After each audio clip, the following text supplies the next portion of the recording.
Well, Dennis, thanks for coming to see us here. We're really excited to have you here. It's a cool day for us, especially because we've got a mine going live just about a half mile down the road today, and that is a really exciting event for us, and we couldn't be more happy to celebrate it with you. So, Well, I'm glad you're here in Oregon. I mean, need more Bitcoin mining in the state, so I'm happy to support what you guys are doing, and uh, you know, appreciate you bringing me on to chat and talk about all things Bitcoin. absolutely. Well, if we can get into it really easily, where have you been the last couple days? um, yeah, it's been very busy. So just got back from Missouri. We were there for our House side committee hearing on our Blockchain Basics Act. Some people call it Digital Bill of Rights.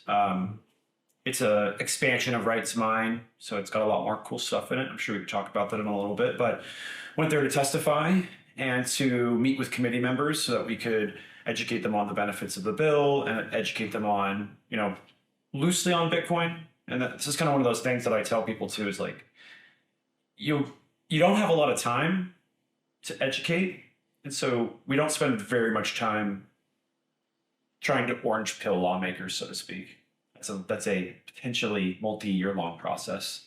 But we want to pass the law that protects rights, that protects Bitcoin rights. And so you have about 5 minutes to do that or less. So, how do you, as a lobbyist or someone who's trying to move the needle on this issue, how do you talk to lawmakers about this without trying to orange pill them? Well, I'll stop you at the lobbyist title. It's a common misconception. I'm not a lobbyist.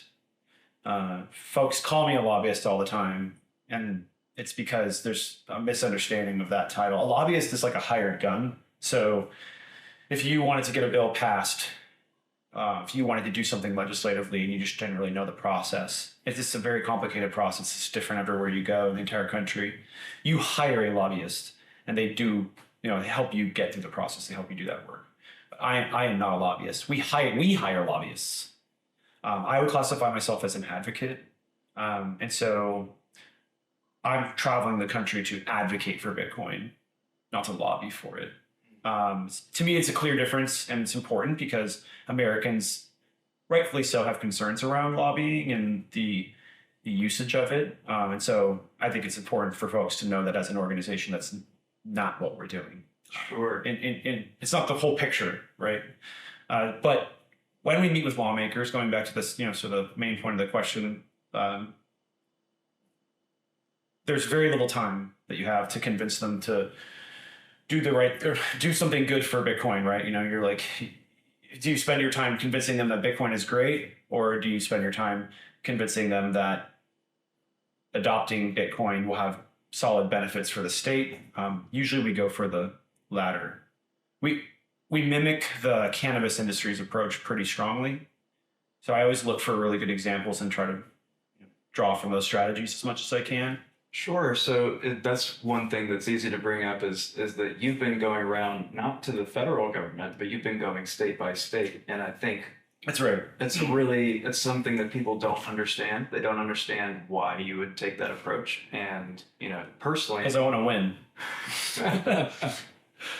I didn't understand the rationale for going to the states until you described it as similar to the cannabis industry. Could you go into that a little bit more? Yeah, definitely. So 2010, the cannabis industry pretty radically shifted its approach to how they were advocating for their issue. And they started to talk about what the benefits were to the state, and not to, and not try to speak to like why it was important to them, or why they should have the right to put whatever they want in their body, or really even focus much on the medical side of things. They really started to focus on what would the cannabis industry bring to the state of Colorado and Washington. Those are the two first states that passed pro-cannabis legislation after they changed the strategy. And they said, if you legalize this industry, that you can get increased tax revenue, you can reduce crime, you can increase property values, provide jobs, you name it. And that pitch worked really, really well for lawmakers. So in 2010, they changed. 2012, they passed in Washington and Colorado. And now, just a little over a decade later, you have 75% of the country that is pro-THC laws on the books. And it started in blue states, but now it's shifted to red states, right? You see states like Arkansas, Missouri recently passed legislation to provide some legalization, some frameworks there. And so we follow that strategy very, very closely at Satoshi Action. So we don't run around and say, oh, I should be able to do Bitcoin and it's my First Amendment right to do so. Code is speech, which I agree with and I do believe in, but that's not going to convince a lawmaker to take up your issue and try to pass it into law. What does work for lawmakers is to tell them another truth. It's just that Bitcoin mining is good for creating real jobs, local investment, grid stability, environmental cleanup, and the ability to enhance green, carbon-free energy projects. Really all our energy projects, but there's a lot of concern around green energy projects right now among lawmakers. So that pitch works really well, clearly. In our first year, with no track record whatsoever, other than a vision and a dream to make America the best place in the world to be a Bitcoiner and a Bitcoin miner, we set out and we were able to get 7 states to introduce that policy. And then ultimately we passed our right to mine policy into law in Montana and Arkansas. Now, since then, we've gone on much farther and we've likely to introduce it, our updated version, blockchain basics, digital bill of rights, kind of the same thing, in about 16 states. And there's so much demand for this type of policy now that it's not just us going out and saying, hey, you should take a look at this. You should consider this policy. We've had 2 states, in fact, completely on their own volition, just craft the policy and be like, hey, we're gonna start trying to pass this into law. So that's when we knew we were really, really headed the right direction, when other states started to copy the work that had been passed last year. Wow. Go ahead, sir. To provide some context, I mean, when we first met a couple of years ago, no state had passed a right to mine bill yet, and then 2 in your first year of really giving it some effort. And it seems like, as you said, it's really picked up a lot of steam. Mm-hmm. There's, like you said, a lot of outreach from states. It's not you going to them, but they're coming to you. Mm-hmm. I'm really curious, over the couple of years that you've been talking to lawmakers, getting bills passed, in what ways do you think that the opinion on our industry has changed just in the last few years of you being on the ground, talking to people about this issue? Yeah, it's changed quite dramatically. When we launched Satoshi Action, it was in the middle of the last bear market, the very beginning of last bear market. We're barely just kind of getting out of it, right? So at the time, FTX had just collapsed. The Bitcoin price was, in below 20,000, maybe 17,000 roughly. People had thought that Bitcoin, digital assets broadly, like this is a thing, it's over now, right? FTX collapsed. It's game over for the whole space. And now since then, things have changed quite dramatically. We've had Bitcoin recover. We're over 40,000 now. We have had, Bitcoin ETFs issued by 11 companies, some of the largest asset managers in the entire world. We've had right to mine passed in Montana and Arkansas. We've had some other states make some good decisions and go the right direction. We have a very strong, which this is actually really important. We have a very strong anti-CBDC effort that's taking place in the country, which actually, in fact, is not just crypto or Bitcoin people doing that. Now it's an issue that has been absorbed by conservatives, center-right groups across the country. In fact, it's worked so effectively where that space has absorbed that even just not that long ago, you had, former President Trump saying that he's anti-CBDC. So there's a lot of sentiment change. The CBDC one is important because, as you probably are fully aware, Bitcoin is polar opposite to a CBDC. So when we go in and they say, oh, I really don't like CBDCs, they're dangerous, they're scary, we need to make sure we stop them, it takes about 10 seconds to, say, well, Bitcoin is the opposite of a CBDC. You find that, in a sense, the CBDCs have done a little bit of your job for you in terms of highlighting how different the two are? Absolutely. Yeah, without a doubt. Bitcoin marketing team. Yeah. There was a few events that took place that led to that. I mean, it started really just with the fear around what was a UCC package. There was a fear that they were trying to backdoor CBDCs, which actually didn't end up being true. But because the fear that they were trying to do that led to an uprising across the country and ultimately resulted in Governor Noem in South Dakota. She took out her big, I don't know if you've ever seen, she has this big iron and it's like says veto on it. It's like a cattle iron. And she like vetoed the bill. It was amazing. I thought it was great. I can't wait to have my own cast iron veto. But so she vetoed this, what was pitched as like a CBDC bill. Ultimately it was pretty innocuous with regards to CBDCs. And then DeSantis decided to push to ban CBDCs in his state. And then after that, it was picked up by folks like Vivek and others. And then now, obviously, Vivek has come close to the Trump team because as soon as he did, he became anti-CBDC. So, yeah, interesting trajectory there. Can I ask you a little more on that?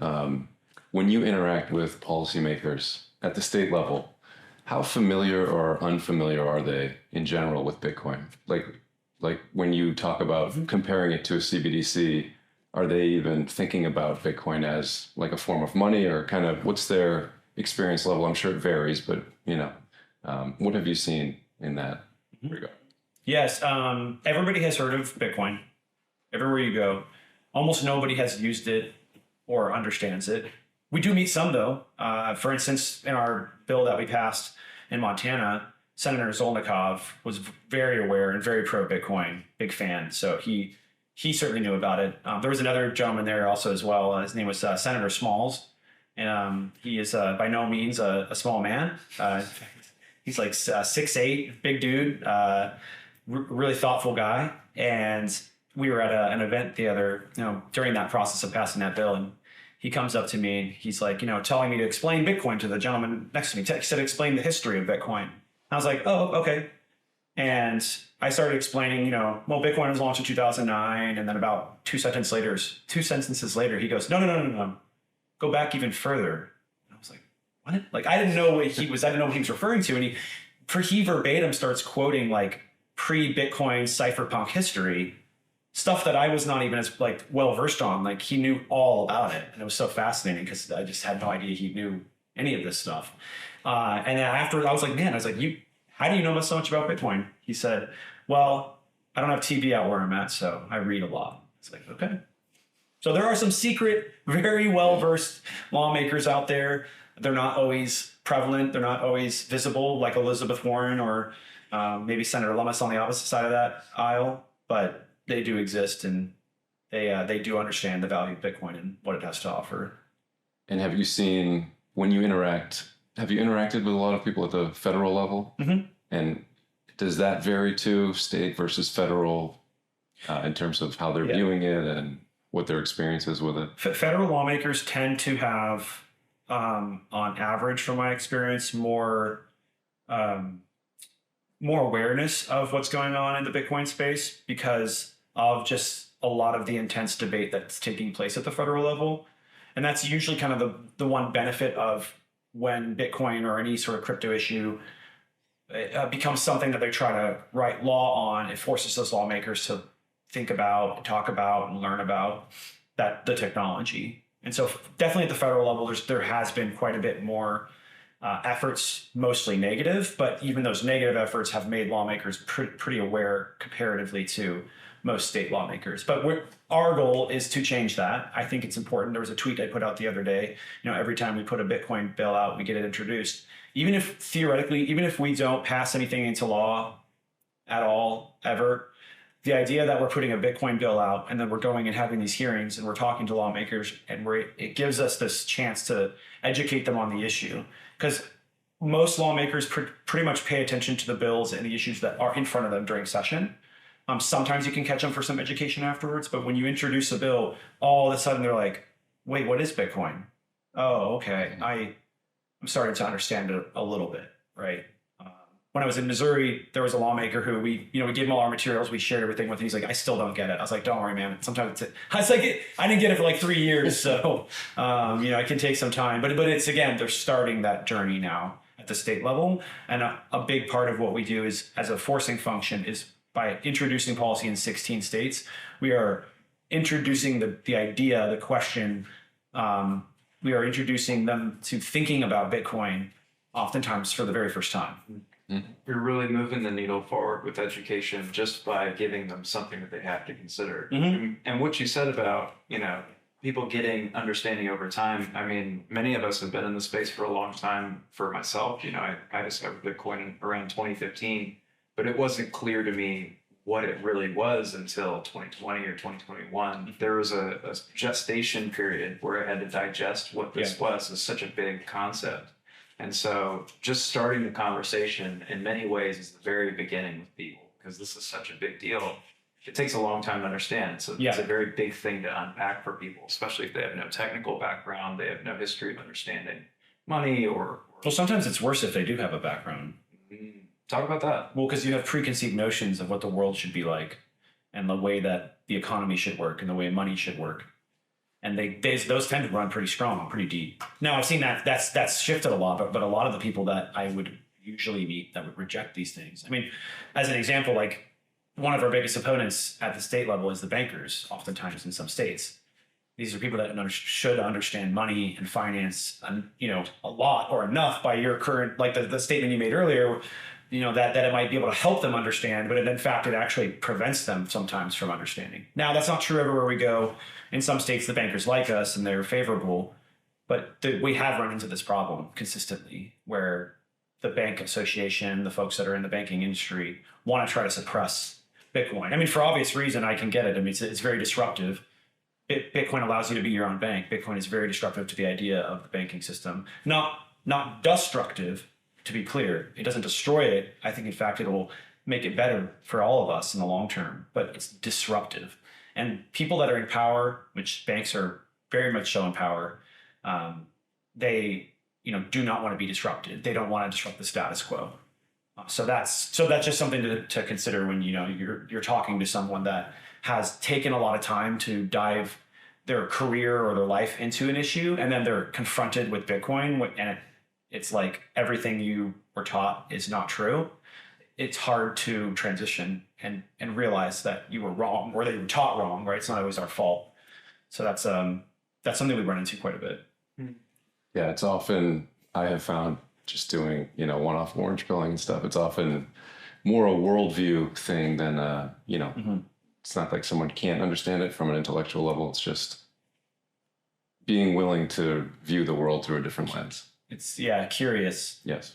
You have to be curious. And then also one thing you said too earlier about the gestation period. I couldn't agree more.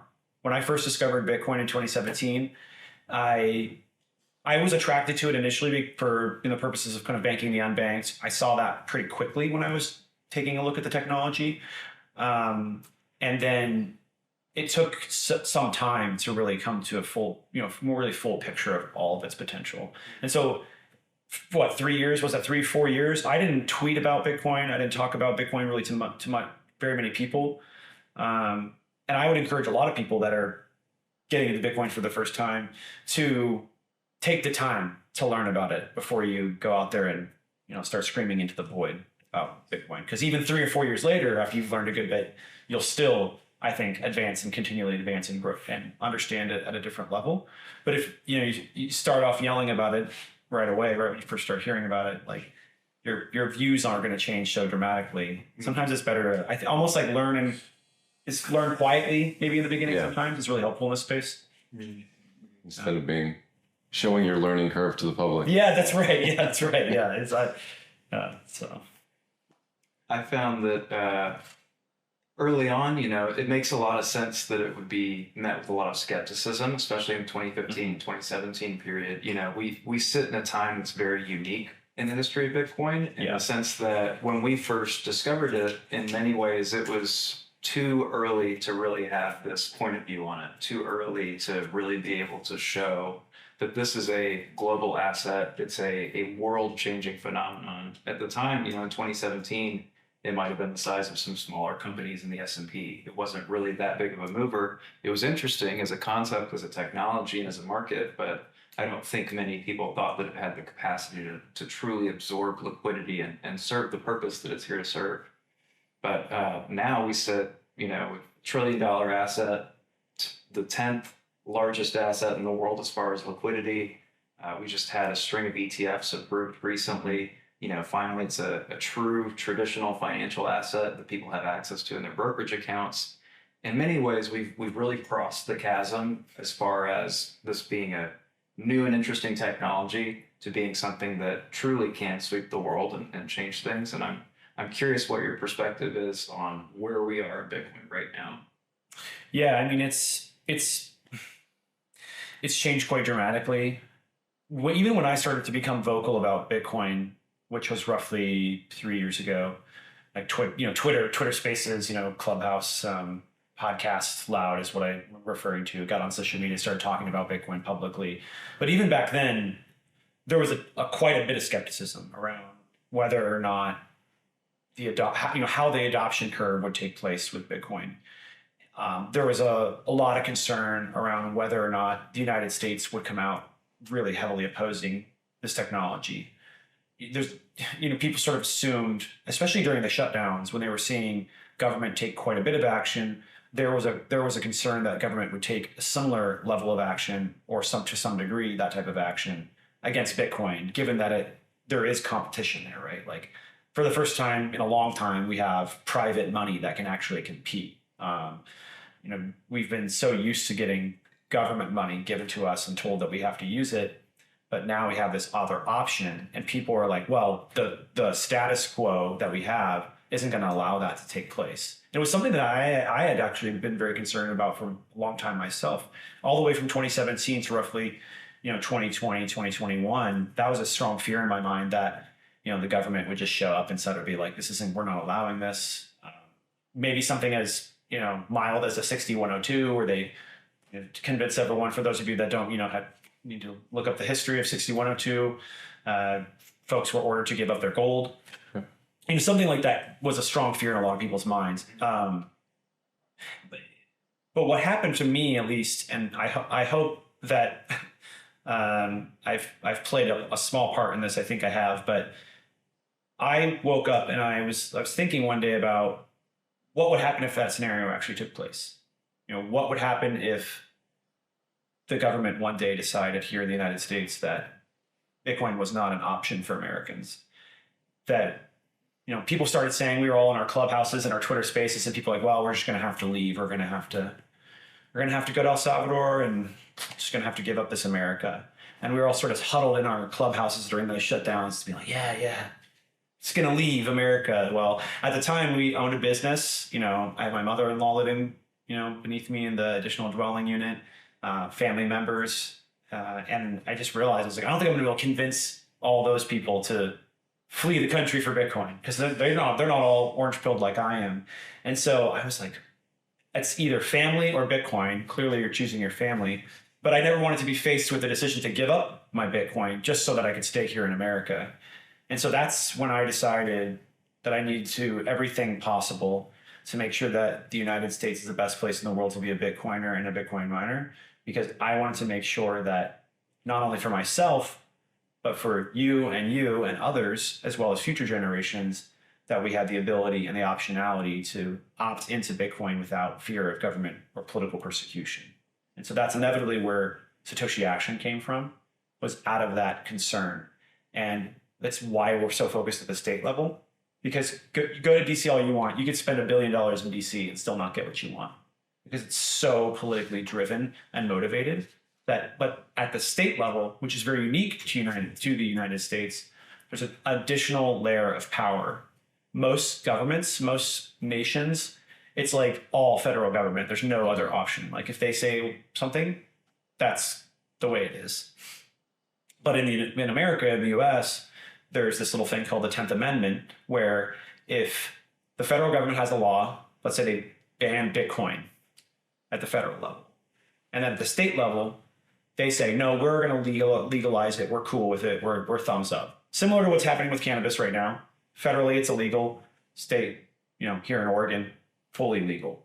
And yet, why don't you see, people getting arrested en masse anymore? Because what happens is, because of the 10th Amendment, so the federal government has to actually come in and enforce that law if they want to see people get arrested. They can't force the state to do it. That's what the 10th Amendment says. They can't force the state to enforce federal law.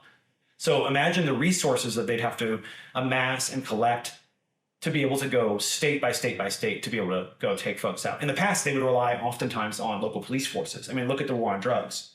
It was all local police forces almost all the time. Sure, you'd see the big guys come in every once in a while, but predominantly local police forces were highly utilized to be able to go after folks during the war on drugs. But, take that away, and now you don't see, cannabis lobbying enforced really at all in states where, federally at least, in states where it's been legalized at the state level. So we want to do the exact same thing with Bitcoin. We want to make sure that we have a bulwark of states that say that we're going to protect this thing, we're going to legalize it, so that if the federal government ever does ban it, that we have this safe haven of areas that we can go to and make sure that we're still able to use the technology. Do you think there's a critical mass of states? Is there like a number 10, 15, or 20 that you feel like as soon as you cross that threshold, it's very unlikely that you'd ever see it attacked in any meaningful way? I'm not sure. I haven't seen a scenario that I could point to where I could say that there's precedent or some sort of framework for that. But what you're pointing to on sort of a collection of states, like having a mass of states, is important if you want to impact federal policy. So there's two levers at the state level. One is protecting yourself from federal overreach. One is protecting yourself from federal enforcement. Same thing with the cannabis component, right? There's a bunch of states you can go to where you're defended and protected. But it still worked even when it was 2 states, right? When it was Washington and Colorado, they didn't need 20 states for it to start working. So it started working right away. But now the second lever, and important thing to keep in mind with states, is that they act as a think tank. They act as a laboratory of democracy is the term. And so what happens is these states compete over different ways of trying to push an idea forward.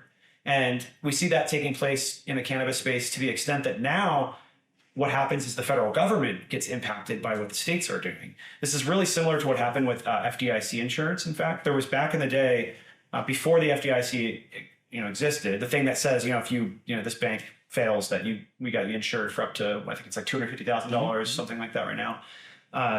Those were individual programs at the state level. And all the states were trying different programs out. And then one day the feds kind of just came in and were like, actually, that's the one that's working the best. And they just sort of swept it all away. And they're like, it's a federal program. We're all going to go on this one program. So the states, by experimenting, playing around with different types of insurance programs for their banks, led to federal action. And that's happening with cannabis right now. You can see, even Biden is saying, hey, looking at trying to legalize. Obama had done the same, although not successfully. And eventually, I do believe eventually you will see federal policy where you have at least a loosening of aggression towards cannabis, if not full legalization, because of this massive states that have been put together that just make it impossible to enforce. They're like, well, might as well go along with the show. But that's not possible in any other country. That's only something that happens here in America. I think that really speaks to the bottom-up nature, too, of Bitcoin and the states versus the top-down, very centralized federal government, Federal Reserve, dollar system. Mm-hmm. And yeah, I mean, if you can introduce variability, different states can take different actions and you can see how it goes, like you said. It's just very powerful. And even with Bitcoin at the individual level, if we go get a sandwich and I pay you back with Bitcoin, no one can stop that. That's right. And that's powerful. I said that a lot in my recent testimony. I talked about optionality, and that's what Bitcoin gives us, optionality. And that's great because we need competition. Competition is good for consumers. And we haven't had money competition for a long time. And it speaks, I think, very highly to the success Bitcoin has already had, that when you mention that, the banking system is viewing it as like a real competitor now. Mm-hmm. Or even like the federal government is viewing it as, someone's maybe, or this thing is potentially challenging our monopoly on control. Money. Yeah. Well, because the interesting thing too is, I think more importantly, is not even just that it's a competition over money, it's also a competition over payment network. Yeah. And oftentimes people will get confused. Most people that are new to Bitcoin, they just think Bitcoin is a money, but it's, as you're aware, it's a combination of money and a payment network. It's a payment network with a native currency, and that's never really been successful ever before in history, and it's very revolutionary. But I think predominantly you will see Bitcoin, the payment network, compete with Western payment networks faster than you will see Bitcoin, the asset, compete with Western currencies. That is mostly because of stability of the currency itself. Now, sure, if you see the dollar sort of become hyper volatile, I could see a scenario where Bitcoin adoption increases, but I don't think that's going to happen in the near term.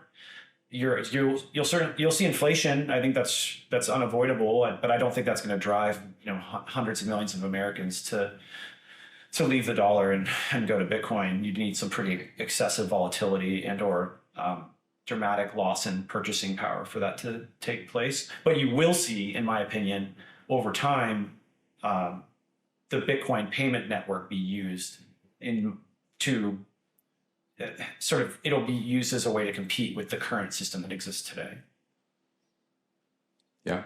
I was recently talking with someone who is a property manager, uses Zelle to collect rent payments, and he was saying how different limits and cutoffs, and as time goes by with inflation, those limits become more constricting.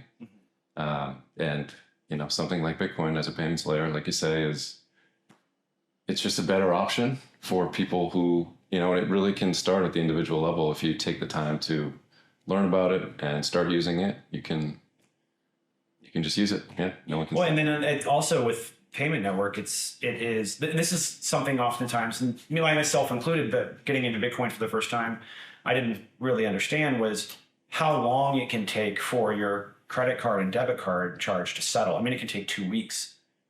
And so in the case of Bitcoin, I mean, you, in theory, 10-minute blocks, I wouldn't assume that you're fully globally settled at a single confirmation, but you could argue that it'd be hard to reverse, but within 60 minutes, I mean, you are without a doubt, and in a totally immutable way, you've settled globally anywhere in the world, zero counterparty risk. And I think that's going to be the way that Bitcoin starts to compete with Western money technology, Western payment network technology, because I don't think that the dollar is going to go away anytime soon. If anything, Bitcoin as a device, as a technology, especially as it becomes stable, will start to become a mirror where we can mirror as a reflection of what's going on with the dollar. Because right now we don't really have a true understanding of how much money is really truly being printed. There's no way to fully audit that. But once you have Bitcoin as a monetized currency, you'll see that, I think, a little bit better. Because right now we're not monetized. We're not fully monetized. So what I mean by that is we haven't fully, haven't gotten to the full potential price of Bitcoin or even close to it yet, I don't think. I think we're going at bare minimum, $250,000 in the next 5 to 10 years. I think is a low number. Obviously who knows? Sky's the limit theoretically, right? Because what is it, the saying? Bitcoin has no top of the dollar. Has no top because fiat has no bottom. Yeah, that's right. So, yeah. And to that end, could you talk a little bit maybe about the ETF in terms of monetization, and have those approvals of the ETF, has that made sort of your job easier? Has it impacted at all, or not really yet?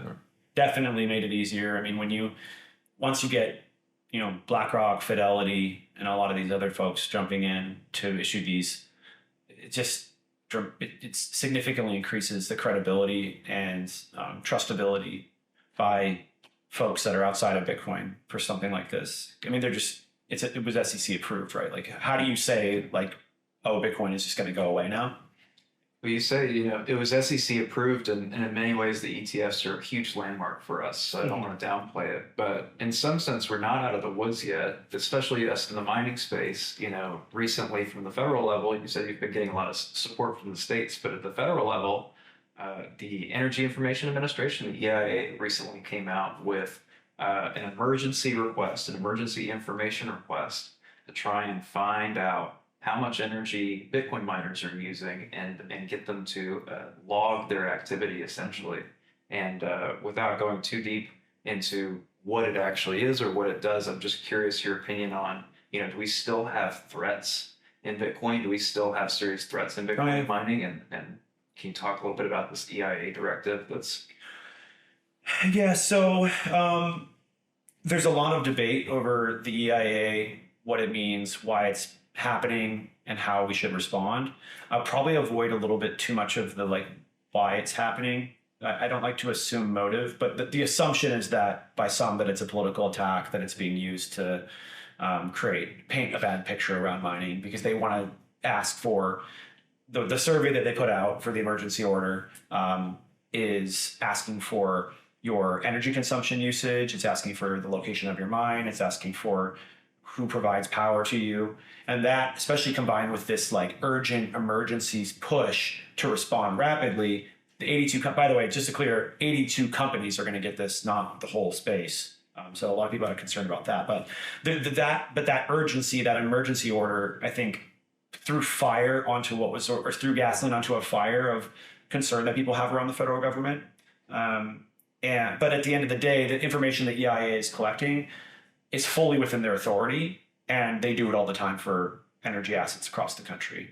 I mean, go look up the data: wind farms, solar farms, battery banks, generators, thermal generators, all of these energy providers, all of these pieces of energy infrastructure have to provide this information to the EIA, and they do provide it to the EIA. So it is not actually that out of the realm of normal for what they do. Now, again, why is it happening now? What's the motivation? Why is it an emergency?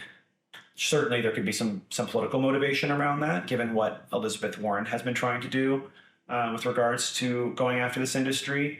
But at the end of the day, like, I've been telling miners, like, yes, I don't like it. If there's a procedural way to extend the time, actually, in fact, I think it's the biggest problem, because some miners don't have enough time to respond. Some of these guys are smaller operators. They don't have the resources or the team to collect this information quickly enough to respond in time for the deadline. Do you know how they picked the No idea. 82 companies? I have no It seems idea. arbitrary. It's going to probably be mostly based on companies that just are more public available information. That's when I read through the letters. That's the sort of vibe that I get from how they picked who was a part of this survey. But what we've been telling miners is, it's funny because we say there's all these benefits to Bitcoin and Bitcoin mining, and we as an organization have said for a long time, and many miners have said for a long time, that we need more transparency, we need more data. And so now they're coming and asking for data, and you're getting some, not all, there's some in the space who are saying, we should fight this and we should crush it. And I am kind of on the opposite side of the coin, where I'm saying, no, we need to give them more context. We need to give them more information and more data. And that's why we launched our grid balancing survey, our curtailment survey, because when you combine energy consumption with grid curtailments and how often the miners are balancing the grid, it paints a very clear picture of what miners are doing for the energy system.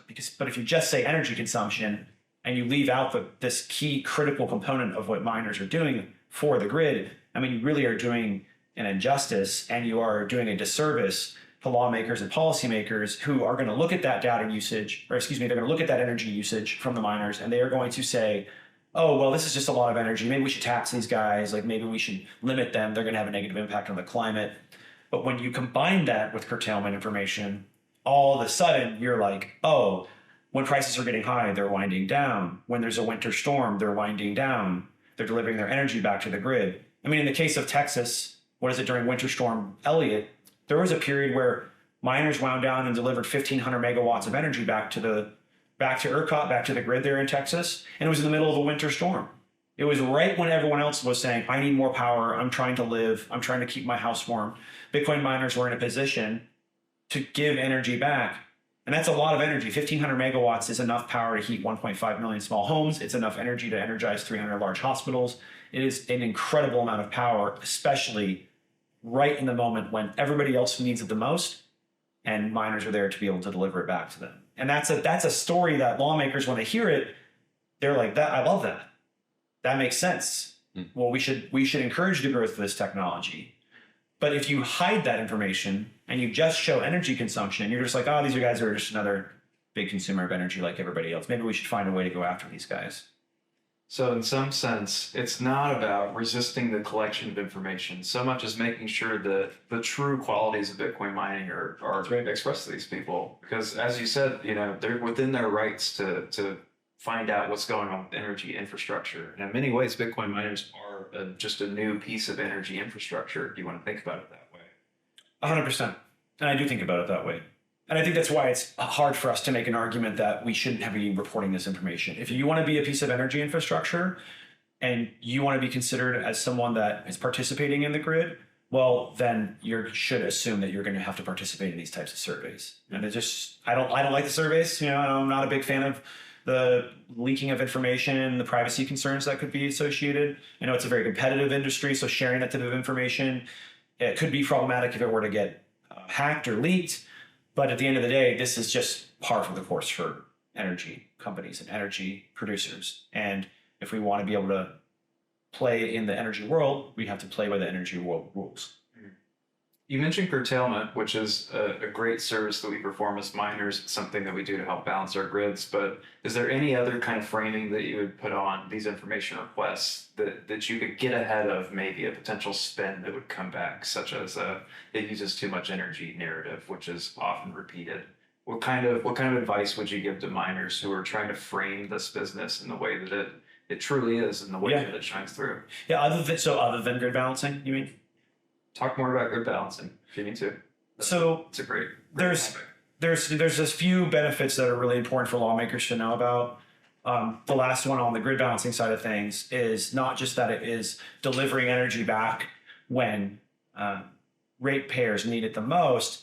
It's also very good at performing other types of ancillary services for the grid, particularly around frequency. So frequency is the heartbeat of the grid. You have to be at 60 hertz all the time.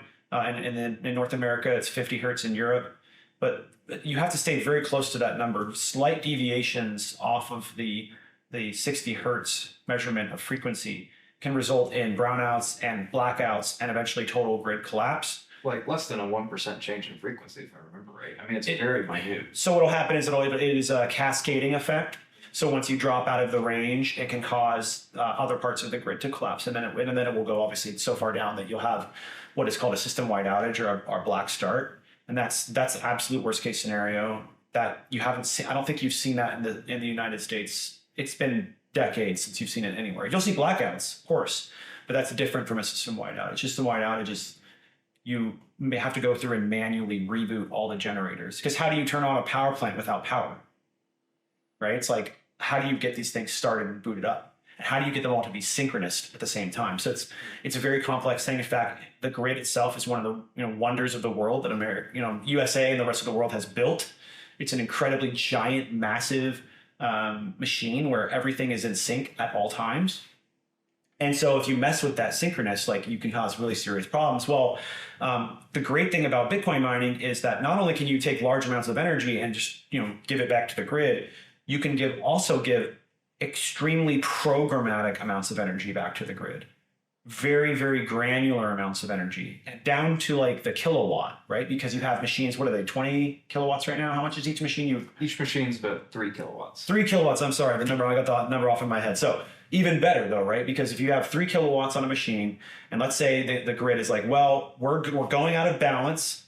There's not enough, let's say there's not enough supply. And so the frequency starts to, I think it's always opposite. It drops when there's not enough supply. And so once the frequency drops, you need to find something to get that frequency back.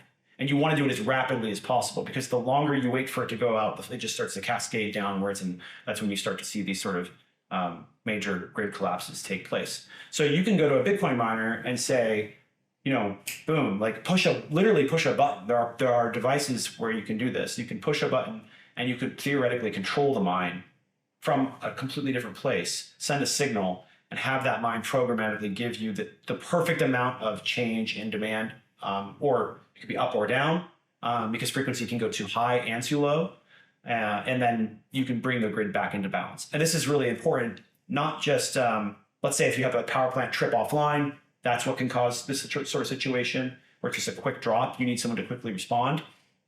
But also in the world of renewable energy assets are intermittent. Sometimes they produce more, sometimes they produce less. It can be slightly unpredictable, although generally we've gotten great at predicting weather, but there are still some times when you can't predict it.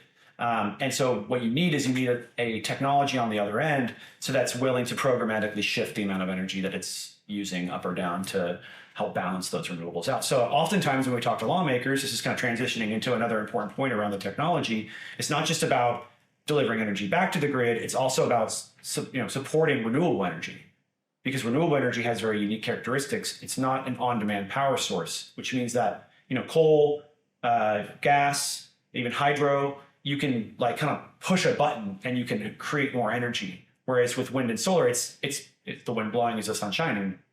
We can't just like put more coal or more gas into the thing and make more energy. It's completely entirely dependent on the weather. It's entirely dependent on nature. And that causes very serious problems for grid operators who are trying to plan things out all the time. How can you plan, to make sure that you have all this available capacity and generation available when, the weather itself is somewhat unpredictable? Sure. It's such a challenge to balance. And of course, there's a lot of benefits to renewable energy. But as you've said, any utilities that we've discussed this with, they have a lot of resistance to bringing on a lot of renewables into their energy mix because of this issue where it's unpredictable. It's very challenging to make up for it if there isn't any wind blowing or there isn't any sun shining, especially in our region. We don't have that many peaker gas plants to support any kind of intermittency. And, Bitcoin mining is such an incredible tool to balance things out on a minute-to-minute basis in that sense. Yep. And in many ways prevents us from having to build other generation. Yeah, that's the one big thing that people mostly don't know if they're very pro renewable, if they're pro clean energy, is they are not aware of the massive build out of additional infrastructure that needs to take place. If you don't have a load that is willing to curtail, shut down, wind up and down, you have to have a peaker plant, as you mentioned. And peaker plants are the most expensive and most carbon intensive form of energy that a grid can produce. And so if you want to see a reduction in peaker plant usage, because you want to still build renewables, you have to have someone that'll come in, partner with the grid, a load, not a generator, a load come in and say, hey, we're willing to shut down when you need us to. Super, super good for the grid. They love this stuff. Not only can you avoid the cost of the additional infrastructure, which drives rates down by avoiding that cost, you can also avoid a pretty significant amount of carbon emissions that would be deployed when those peaker plants are running. And this is unique to Bitcoin miners, right? I mean, I don't see Facebook or Apple or Amazon doing this with their data centers. Typically, they like to keep everything on all the time, if I'm right. It's not, I wouldn't say it's unique. I would just say that Bitcoin mining is very, very good at it. So technically any data center could do something very similar, but the problem is that they don't want to for a variety of reasons. One of the easiest ones to explain is that, let's say you have a region like Texas where you had the winter storm come through, they needed to have large amounts of energy delivered back to the grid.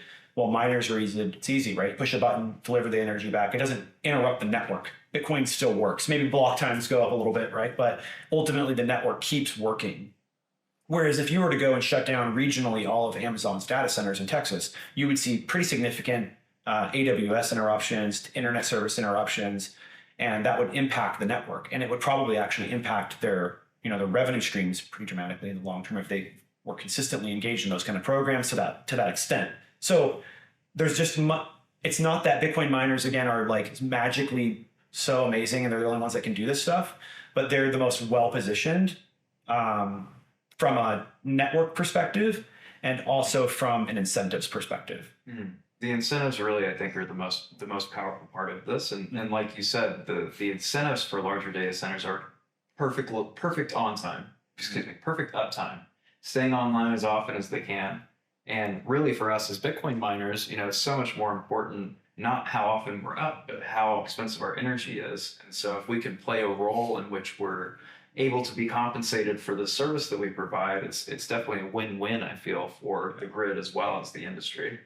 Yeah, absolutely. It's a huge win. And it's a story that we need to keep telling because you can quite literally reduce the cost of power for ratepayers. Whenever you have to build a peaker plant or batteries or anything else to help to support renewable energy, those costs get handed down to ratepayers.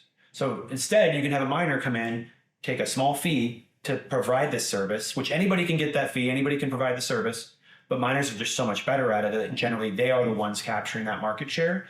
And as they capture more of that market share and compete for it over the long term, you will also see those fees drop. So it's very powerful technology for grid balancing. It's a very powerful technology for energy systems, for sort of removing inefficiencies, for improving ROIs on renewables as well. I mean, there's a study. It's not an in-depth study. We want to do it more in-depth at Satoshi Action Education, which is our research arm.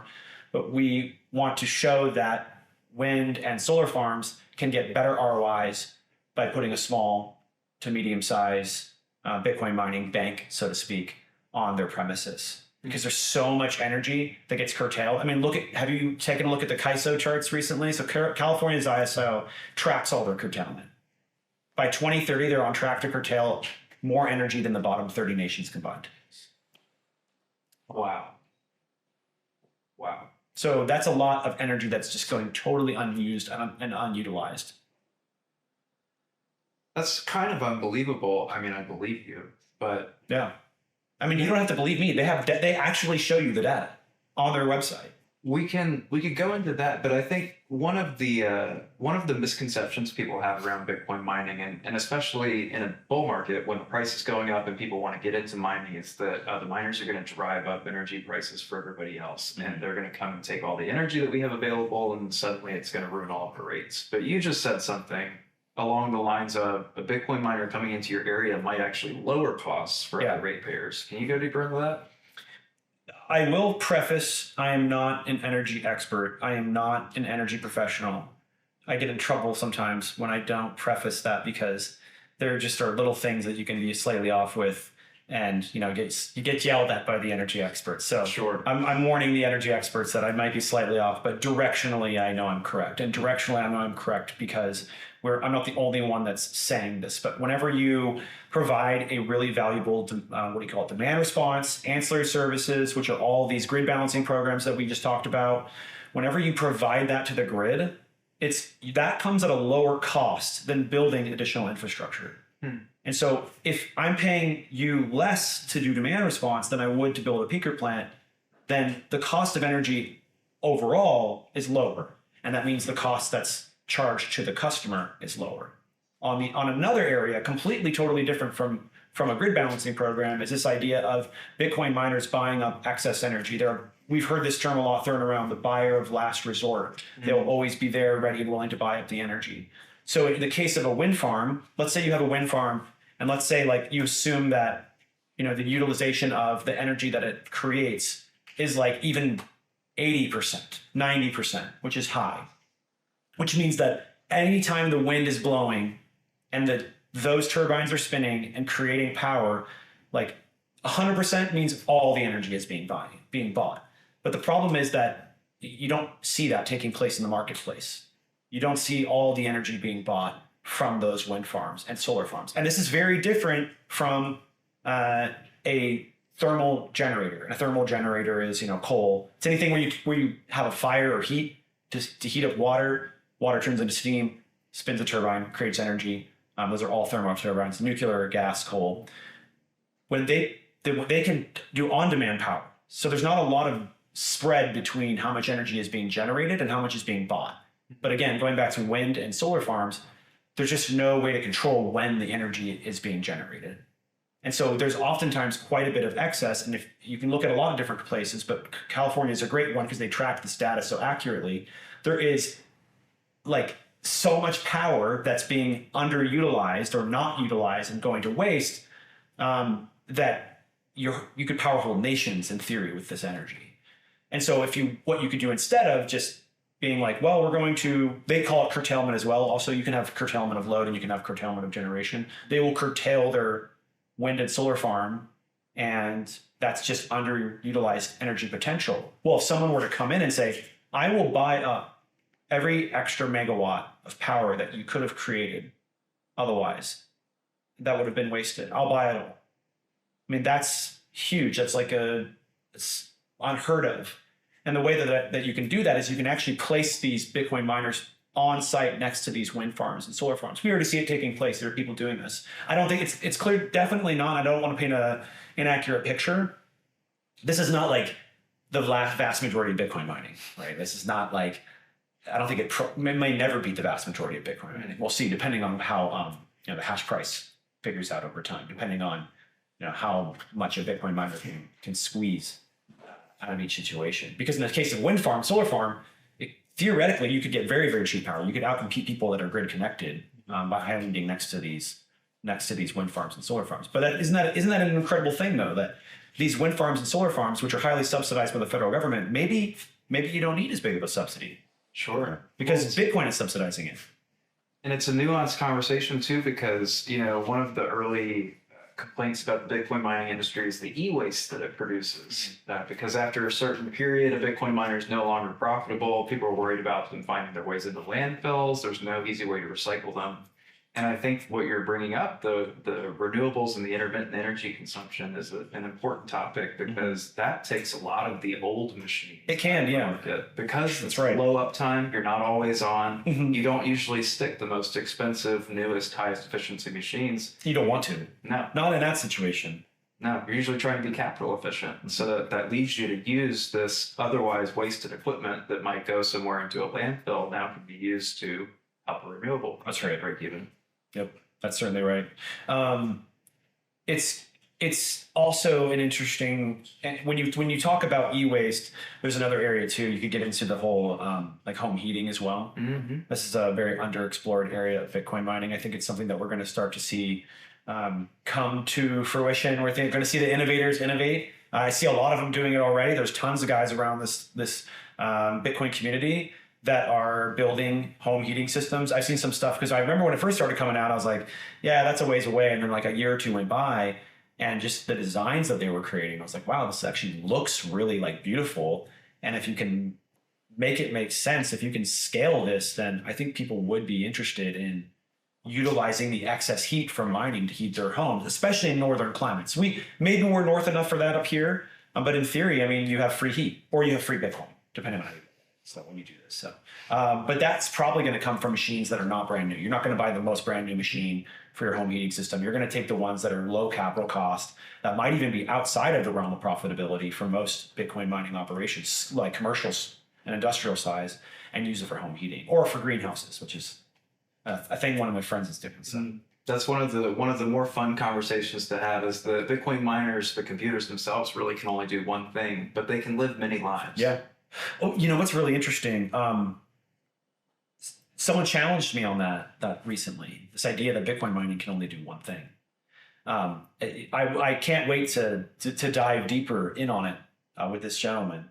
But he was like, well, Bitcoin mining, yes, it does one thing. But it doesn't necessarily just need to mine Bitcoin.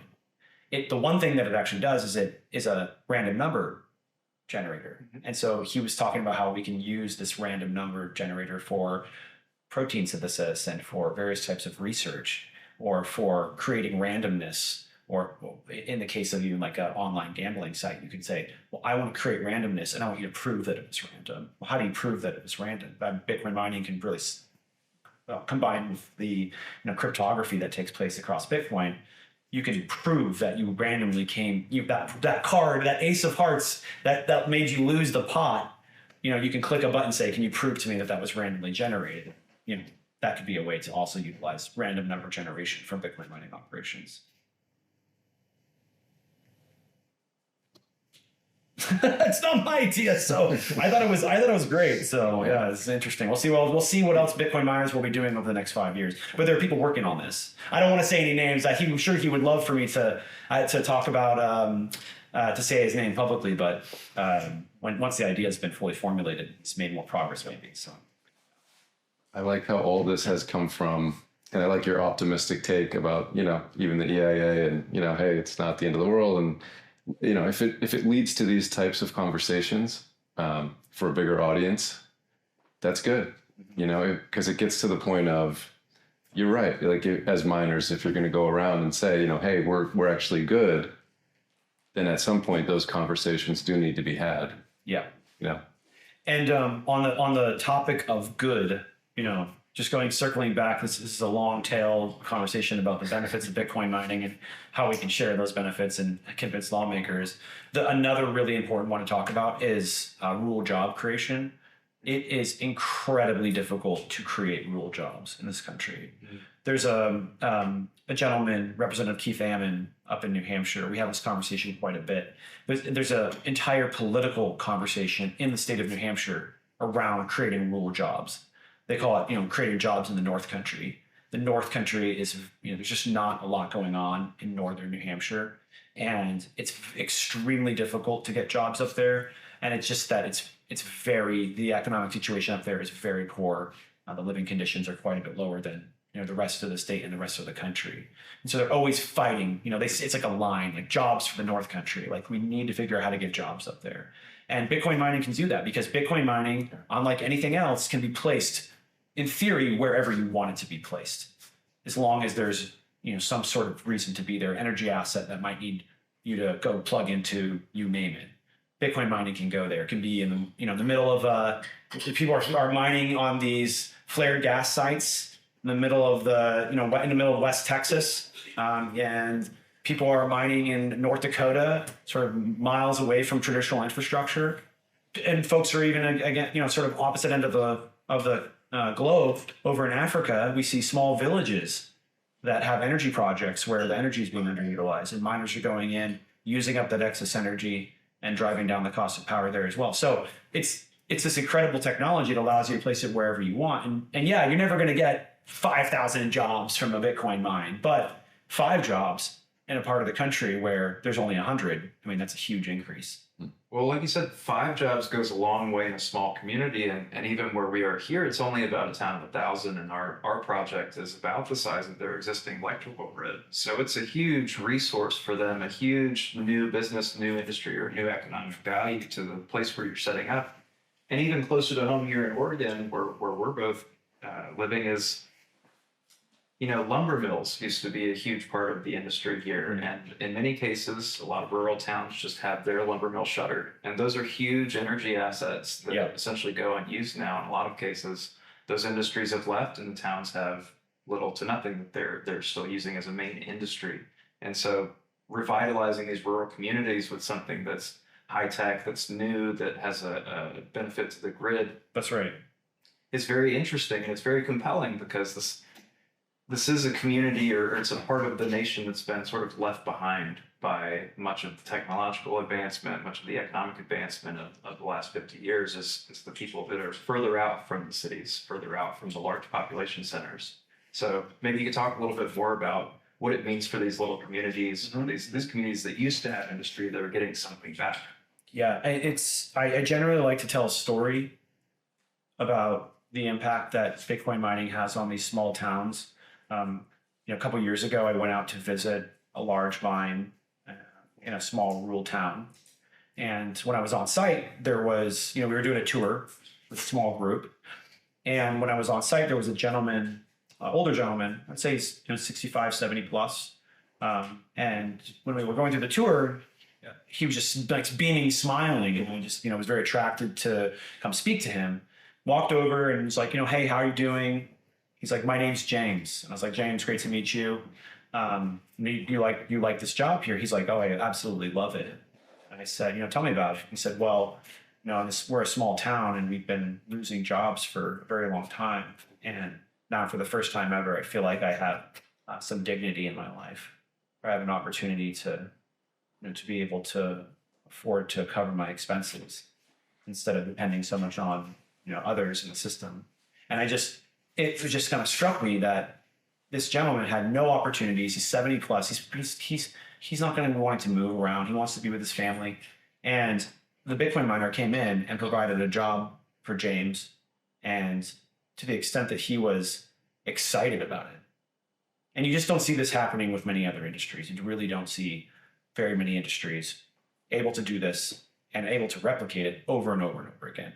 We're seeing rural jobs be created consistently across this country from Bitcoin mining operations. It's something we want to do more research on to show that it's true and not just something that I'm running around and anecdotally saying, but I see it everywhere I go. And it's having a massive impact on people's lives. And lawmakers like that, because lawmakers, they keep thinking, how do we create these rural jobs? Can't figure it out. So if you can actually come in and create rural jobs, that's huge. right to mine bills in the last couple of years, which I think you're starting to see them call something different. Which I think you said is blockchain basics. Yeah. But that's been passed already in Arkansas and Montana, and you're working on, is it 4 other states that have introduced it this year so far?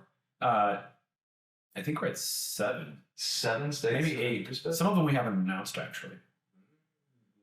Breaking. Well, I'm curious, you're having a lot of conversations in a lot of different places and you're getting a sense of what mining is like in each of these different locales. Is there anywhere in the US, for example, that you wouldn't be setting up a mine or places that you think are more friendly to this industry? Yeah, this is something we talked about yesterday, that in the early days of Bitcoin mining, there was a strong push in parts of Canada, Quebec, New York, and also Washington State, because there was there's quite a bit of cheap excess hydropower. And when a lot of those miners went in, some of them are good actors, some of them are great actors, some of them are medium actors, but there was a lot of folks that just either a combination of things. It could have been that they didn't have any experience, they didn't understand how this stuff works, or they're legitimately bad actors. I like to try to separate the two of those because I just know that at the beginning of when this industry really started to take off, to the point where you're going in trying to hook up to a substation, that there were a lot of people that knew that's what they needed to do to get to the next level, but don't have the experience, the know-how, or the understanding of the way the industry works, the energy industry works. So they made a lot of enemies very quickly in the utility world in those states, and it's in fact why those 3 areas of the world, despite being some of the best places in the world to be a Bitcoin miner, are some of the hardest places to be a Bitcoin miner because they piss so many people off at the local level. In Quebec, they won't serve miners at all. Quebec Hydro won't, if they can, at any cost. I've had publicly traded miners. You would tell me this, like people that are like really well sophisticated operations that cannot work well with Quebec because of how bad it got. New York has a 2-year moratorium. They banned any Bitcoin mining that wasn't 100% green, clean energy, which is very, very hard to be 100%, almost nearly impossible.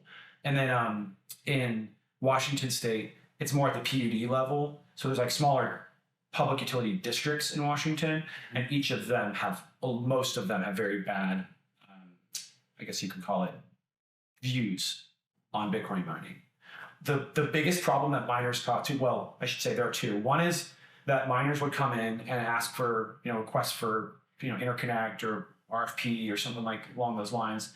And they would do hundreds of these things, like asking for studies, asking for them to review whether this is a good place to interconnect. And that's time and resource expensive for folks at the utility level. So they were doing these studies, and then the miners would be like, nah, I don't need it actually. They'd make them do like 200 of them or something like that. It's one of the guys told me, if I wasn't in one of those states, but in another state, someone had got 200 requests. And it's like they would start going through these requests and they were rejecting every time. Like, nobody wanted it. So eventually they were just like, well, screw you guys. Like, I'm not going to do this. I'm just going to slow roll. The other bad thing that miners would do is they'd go in, actually get going, get set up, and then just either go bankrupt or, run out of money, or turn and burn is what I call it. And that, that's really, really bad. Especially if the local utility had built out any additional infrastructure to help make that connection possible, then now that extra infrastructure that they built is on, the dime of the utility, and they didn't gain in a new customer. And then eventually also those additional costs get handed down to ratepayers. So it's really, really not good. There was a lot of turn and burn. There was a lot of folks coming in and asking for RFIs that didn't ever intend on taking the power. And so in those 3 areas of the world, although again, it being some of the best places in the world to be a miner from an energy perspective, from a political perspective, from a relational perspective, some of the worst by far. And so we are really interested in changing that. It'll take time. Washington, I'm most interested in. I mean, I lived in Vancouver, Washington for 16 years. So definitely interested in seeing that state and the whole Pacific Northwest in general move the right direction on this stuff. But it's going to take long-term education and long-term relationship building because it's been completely fried. So that'll just take time. I think we'll get there. But yeah, those are the 3 worst, at least in North America, that I know of. It's really unfortunate that some of the early miners in the industry approached these different areas as sort of a business that was much more extractive to the community than it was constructive or additive. That's right. And so, in many ways, they they prevented us from having a very easy time setting up in these otherwise very favorable locations. And I know specifically in Washington, the PUD action where the utilities, the decision that they made in many counties was just to raise the rates specifically for minors. So they actually added something like a 30 or 40% tax in certain regions if you were known to be a minor and using energy for that purpose, kind of invalidating the benefit of setting up there for the cheap energy. And so maybe you could talk a little bit about the Right to Mine bill or the Blockchain Basics bill and what that encompasses and maybe how it protects minors in states where they would want to do something like this to discourage minors from setting up. Yeah, so the Right to Mine bill is predominantly an anti-discrimination bill. And to be clear, it doesn't provide any special privileges. Neither does the Blockchain Basics Act, which is more or less like an extension of Right to Mine. And we can get into what that does here in a moment. But Right to Mine, what it does is it protects Bitcoin miners from very specific forms of discrimination. So it's not just like, oh, Right to Mine, like you can do whatever the hell you want. Like kind of sounds nice, right? Like ultimately what it does is it protects you from discriminatory zoning changes, discriminatory noise ordinances, and also discriminatory rate increases, as well as a few other forms of exemptions. One is an exemption from money transmitter licenses. The reason being that money transmitters are for folks that possess and redistribute money. They transmit money, whereas a Bitcoin miner never actually possesses money. They just validate transactions. They process transactions. But at no point is a miner actually holding onto your money for you. And so at no point are they actually effectuating the transfer of money. So we say miners should be exempt from that because it wouldn't apply. But other than that, it's predominantly focused almost entirely around protecting miners from discrimination. The reason we put those parts into the bill is because we saw that type of discrimination taking place across the country. The first one, the zoning change one. So in Montana, a miner there was building, and then they declared an emergency. They sort of declared it based off of environmental concerns. And then when they went into the emergency at the county level there in Missoula, Montana, they decided to make some zoning changes, and that ultimately drove that Bitcoin miner into bankruptcy and destroyed that Bitcoin mine. So we want to make sure that that doesn't happen. And so we created a law, Right to Mine, where you're not allowed to discriminate against Bitcoin miners by making these zoning changes. And we did that as well for rate changes, even though technically at the PUC, PSC level, which is the state regulator for energy, they're the ones that decide all of the rate changes in the state. They're the central regulator and arbiter of, when prices go up or go down. Well, at one point in one of these states, the utility went to the PUC and was like, we're going to make all these increases. And it looked like it was going to pass through. Luckily, some folks on the ground pushed back against it and only went up a little bit. But those PUCs and PSCs, technically, they're not supposed to create discriminatory rate changes, but they have shown that they're like willing to do so. So we wanted to make sure that we've stopped the discriminatory rate changes from taking place, just codify it into law. And then the third one there was the noise ordinances, which is not hard to imagine, why there would be a discriminatory noise ordinance. There are a lot of miners who don't do a good enough job mitigating their noise, which is usually the big problem. But we don't want to see those counties and those cities create noise ordinances which target Bitcoin miners. And we have seen it happen. And so that's why we put it in the law. Well, funny enough, in Arkansas, when we were working to pass that law, there was a little bit of a rumbling in the state about how to create discriminatory noise ordinances to keep Bitcoin miners out.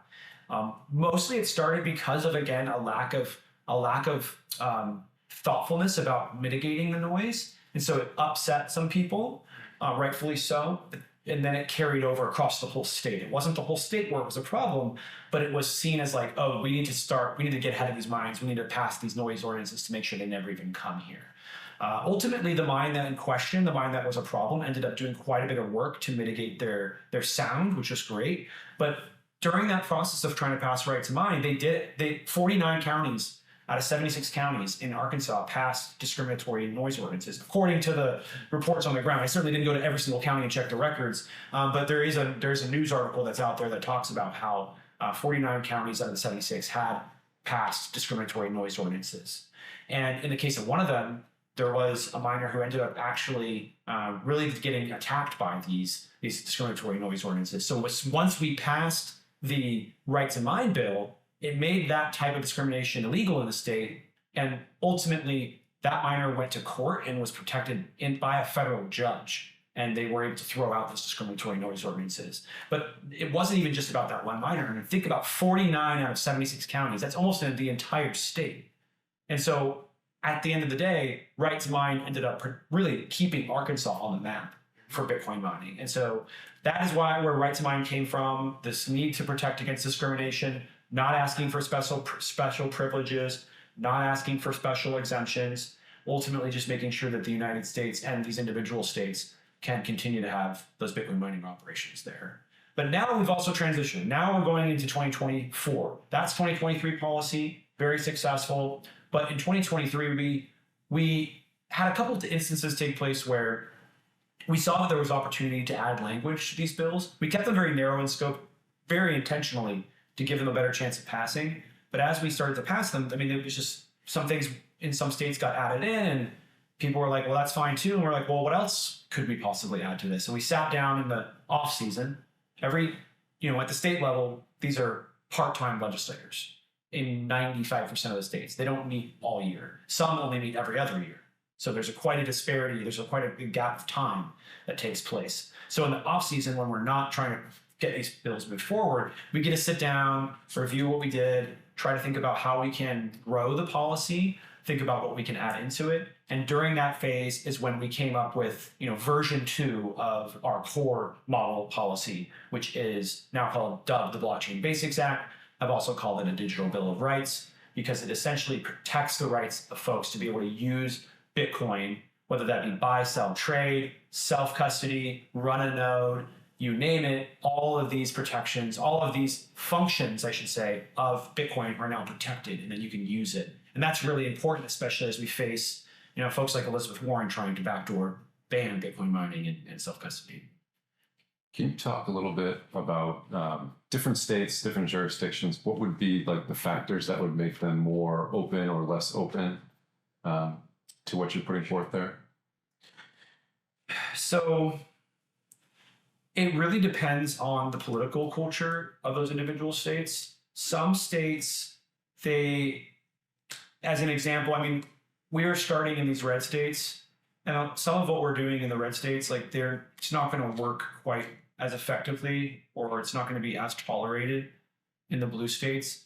There may need to be some additional concerns around just reaffirming Bitcoin mining as an environmental tool and Bitcoin mining as a grade balancing tool, which I would love to do personally. I'd love to help it kind of incentivize that positive behavior.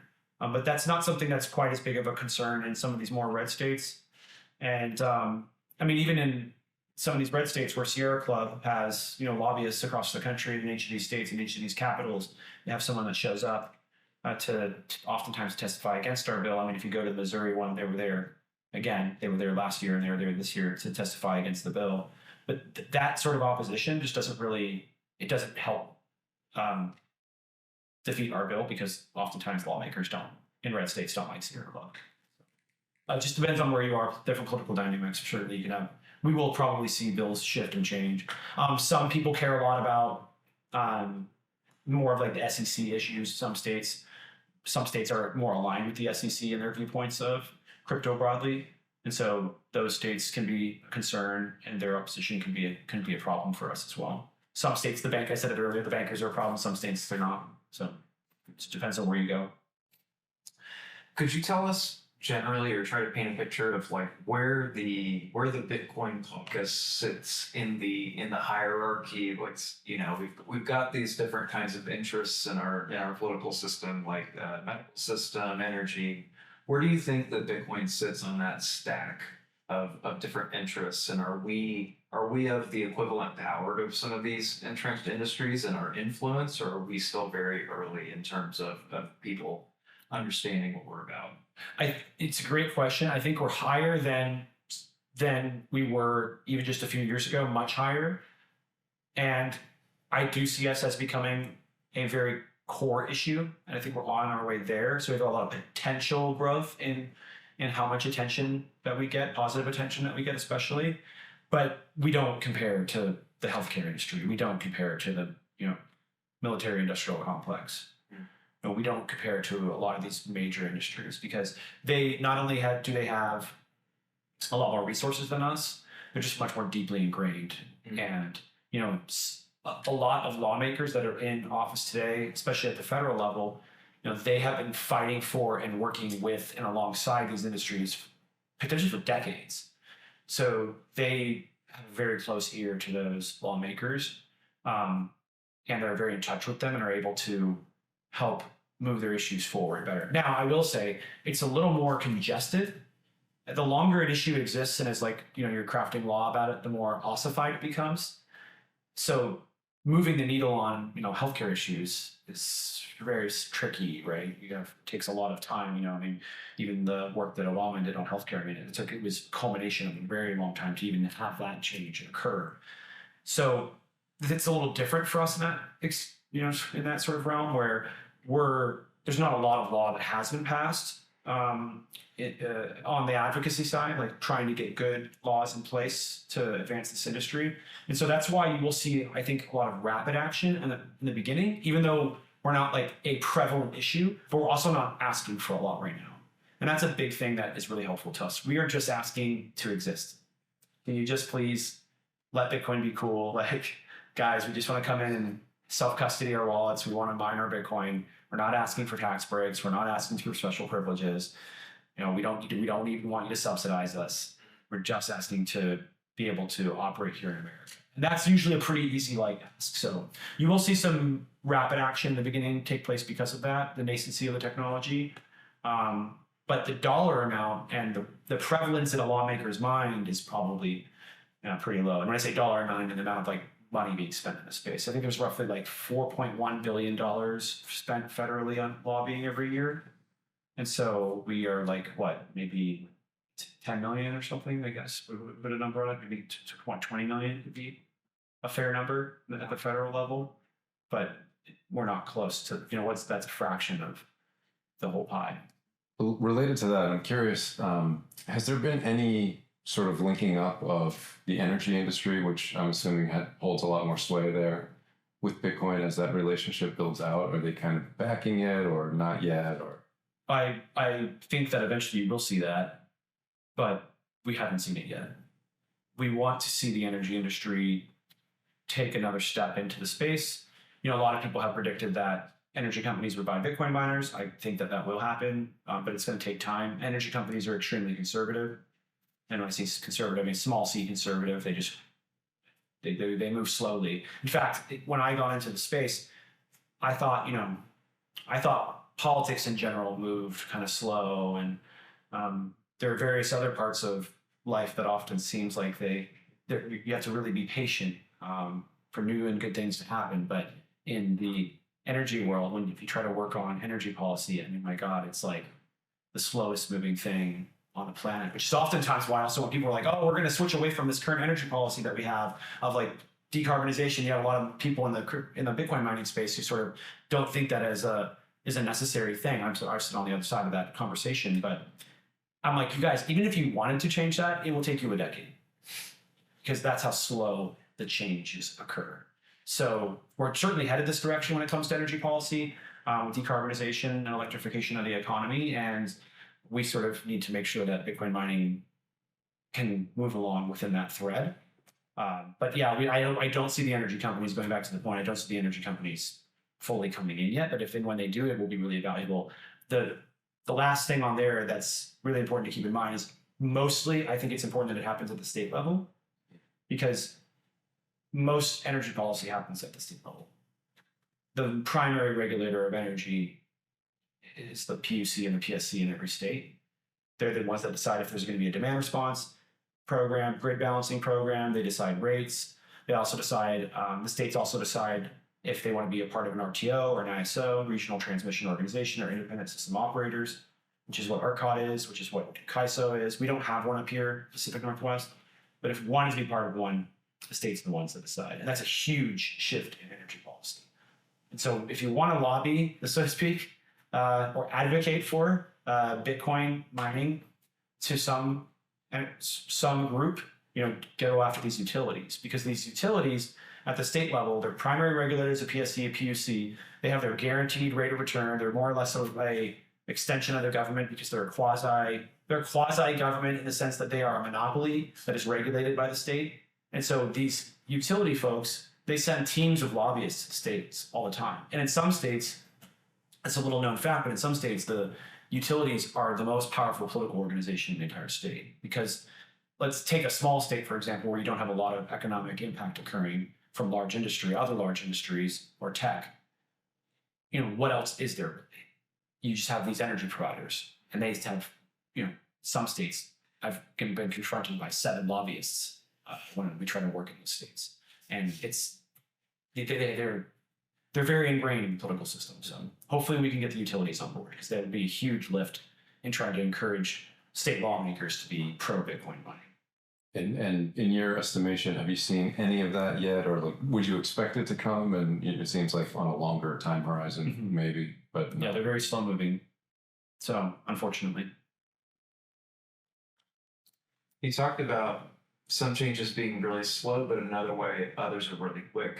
And one of those examples would be that in 2020, Bitcoin was barely talked about in any kind of residential context. And early on in this cycle, many of the candidates were coming out with Bitcoin position, like Vivek and Robert Kennedy and a couple others that, could you talk a little bit about how it's been for that change to start coming to candidates that people are looking at for arguably most important office that we have?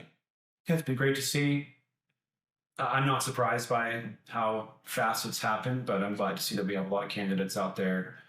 I wish we had some more on the left side of the aisle, the Democrat side of the aisle, that were supporting these technologies. We did see Dean Phillips come to a crypto presidential forum. He is a Democrat candidate, but right now it's mostly on the Republican side. But I do have kind of a thesis around why Republicans have been more pro crypto, Bitcoin, digital asset friendly than Democrats. Mostly revolving around power and control. Whoever's in power and is in control wants to stay in power and wants to maintain control. And Bitcoin is the most disruptive, status quo shifting technology that we've ever seen. So if you're in power, you're going to be like, I don't really want my power to be disrupted. That's kind of my base layer thesis. I think whoever is in power is not going to arbitrarily, let's say you see a shift where let's say you get the most pro Bitcoin folks that are out there talking about Bitcoin into government and elected. I don't even think when they get into power that the incentives would be well aligned for them to do something for Bitcoin. We'll see. Maybe I'm wrong. But that's kind of my thesis. So if you do see a shift, I'm curious to see if it plays out, because then you might all of a sudden see the Democrats become very pro Bitcoin because it's power disruptive to the current regime. That's my hope, anyways. I think what you're saying is to be expected, and I think it's similar to, it's not a red versus blue. When you look at the chart of, fiscal deficits, it's always expanding, no matter who's in power. And that's party that's out. That's how it's been for a while. Saying that they would change it, but like you say, when they get in. Yeah, let's see. Yeah. A lot of promises made. Yes. Along that line, if we're successful, let's say that the Bitcoin continues to grow and see a lot of adoption and it becomes more politically favorable, what kind of impacts do you think the Bitcoin might have on our political process or our political system for the long run? Let's call it 10 to 50 years. Yeah, well, I hope that it has the ability to bring people together and to help us to be more united. I think we've seen for the last several decades that division has grown quite extensively here in America. And as someone who really values the ability to work on issues with people that I don't agree with on other issues, I find this to be a very big problem.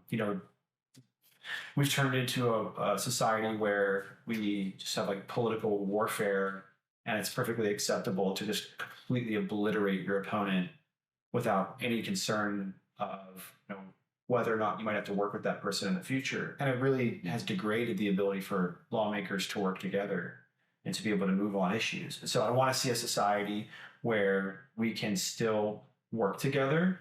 I can vehemently disagree with someone on something else, but can we work together on Bitcoin? I have actually proven that I can do that with people that I disagree with politically on other areas, and I've done it very successfully. And so I'm hoping that Bitcoin can be the center point issue that we learn to work on together, and that allows us to find other areas that we can work on together. Because for some reason, I don't know if you've noticed this in the Bitcoin space, there's quite a strong undercurrent of they would say nonpartisan or bipartisan behavior that is encouraged by the users of the technology. I don't know exactly why that happens, but there is a very strong current in the space and motivation by the folks in the industry itself and in Bitcoin itself to collaborate and work together. And so I hope that we can maintain that. I know that there's an opportunity, there's quite a bit of, there's a potential that it could fall apart as we move further along and we see both parties come together. So and what I mean to say there is, if both parties become pro Bitcoin, we might just start to fight a lot over like what we do with Bitcoin. Because right now it's seemingly one party, and this is not true across the entire country. There's plenty of Democrats that are pro Bitcoin. In fact, we have 3 Democrat bill sponsors this year with our policy. So, and we may be adding more as time goes on. But just generally, the vibe is the Democrats are kind of opposed and the Republicans have sort of been a little bit more supportive. But let's say we move towards an era where instead of fighting over whether or not we should let Bitcoin be adopted in mass, to a world where both parties agree with that, well, then what are they going to fight over? They're going to probably fight over, like, how do we use Bitcoin? What do we use it for? Is it good for, should we allow it to be used for clean energy on the mining side? Or should we ban it from being used for coal? So we could see a breakdown, but I hope we're able to maintain as we transition to a world where both sides agree that this is the future, this is what we're doing, let's figure out what we're going to do with it. I hope we can maintain that nonpartisan, bipartisan behavior, because we need something that we can work together on more than ever before in maybe American history. Well, maybe since the Civil War, I guess. Probably can. Okay, good. The last time we really didn't agree so well. Yeah, I mean, it strikes me that that's very likely. A lot of people say that, yeah. You know, as at the individual level, as people adopt Bitcoin as their money more, they're less reliant on or dependent on the, policies of, call it the federal government. So you have less stake in that, and then the differences can seem less glaring, or you're not as invested in fighting the policy of the other party, or so. I think that seems like and I think also I have another thesis around the impact that Bitcoin will have on power dynamics in America and on division. I think that because the federal government has become so powerful, they've attracted so much power to themselves and centralized themselves so much, especially with the power of the money printer, that it really is kind of a winner-take-all situation. Like, you get control of the money printer, that's like a godlike power to be able to print money out of thin air. Absolutely. And allocate it wherever you want. That's huge. And so having power over that is so important that you are willing to obliterate your opponent to get control of that power. Whereas you don't see that you don't see those political dynamics at the state level, because there's no money printer to have control over. Now, there's a lot of power. You still see fighting, but we tend to see a lot more collaboration at the state level than we do see at the federal level. We tend to see a little less hostility. Not always, but it exists there. I think the federal behavior permeates into what the states are doing and the way that those state lawmakers operate. Also, because eventually a lot of state lawmakers want their career to move towards the federal level. So there's a lot of incentive to fight. But I think that incentive is partly driven by the ability to control that massive money printer. So I don't think you destroy it necessarily, but as you make that money printer more responsible and the ability to abuse that money printer goes away, that you will see a little more, I think, a little less aggression over who has control over the federal government, and a little more interest in what's going on at the state level. Would you say that the states see it more as an opportunity while the federal government sees it more as a threat? I don't think they see it as a threat yet. I think they see it like, like to some extent, it's almost like, I don't think they fully understand what's taking place. Maybe some of them do. I think that it's more politically motivated at the federal level, whereas you are correct about the state level, where they say, oh, look at this benefit. Oh, look at these jobs that are created. Like if I go tell a federal lawmaker that, this is creating 100,000 jobs in their state, like that's not going to like shift their vote. Like they care, they like it. But at the state level, if you were to go and say, hey, creating rural jobs, they're like, oh man, I've been trying to solve that problem for the entire time I've been here. Let's go. Let's do this stuff. There's a lot less political. There's a lot less of a barrier between like what people think is right and what people are willing to do because of that political dynamic that takes place at the federal level. I'm curious why you personally, why do you do this? And it's amazing what you're doing, and you're going to all these states and really enacting policy in so many different places, in so many different contexts. And I'm curious, that takes a lot of effort and a lot of energy. What's your mission, or what's your personal reason for being so involved in this? Yeah, so that's a great question. When we were all holed up in our Clubhouse, Twitter Spaces, we had the shutdown taking place, and we really saw, that there could be some federal overreach that would take place. And at the end of the day, I just really, I started to think like maybe I'd have to run away. I talked about this earlier. And so I wanted to make sure that I was never faced with the decision of whether I had to choose, to stay in America or keep my Bitcoin. And so what I did is I woke up and I said, I'm going to make sure that I do everything humanly possible to make sure that the United States is the best place in the world to be a Bitcoiner and a Bitcoin miner. And eventually that's what led to the launch of Satoshi Action. Because I don't want to face, and I don't want other Americans to face the threat of a federal government or the United States as a whole becoming hostile to Bitcoin, and then either forcing Bitcoiners to give up their Bitcoin, what do you call it? Backdoor banning self-custody, and backdoor banning mining, like what Elizabeth Warren is trying to do. And so the best way to do that, because you'd think, well, why don't you go to DC? Because I can't impact DC enough. I don't have the ability to pass a law at the federal level. There's so many political dynamics, and there's so many other people competing for that bandwidth of policy that can be passed within, like the 2-year time span of every presidential election. You got 2 years to pass stuff, and then basically like nothing happens for the rest of their presidential term. So everyone's fighting over like control over what happens in that 2 years. I don't think we're in a position to really do something that will positively, impact the USA, prevent federal overreach in the near term. So the best way to prevent that sort of abuse is, even if they do pass something negative at the federal level, is to do the state action. And I, of course, went into detail earlier about why we pursue that strategy. Well, I think your personal story and your personal involvement are really cool, and you've got a unique perspective as well, because not only are you very involved in the political process, but you were a miner at some point, even if you're not now, and now you're just focusing on helping miners, but you were a miner pretty early on. And you've also got family ties in El Salvador, which is a really interesting place for Bitcoin culture, and really a prime example of what it looks like when a country can't really be helped by Bitcoin. They adopt it, in this case, as legal tender. So I'm just curious how that background might have informed what you're doing now. Yeah, absolutely. When I discovered Bitcoin, just like everybody else, I wanted to find out how I could work in Bitcoin or do something in Bitcoin. The first attempt was to teach myself how to code and try to develop an app or software. And then I just remembered why I absolutely hate learning new languages, and why I never really did well in school.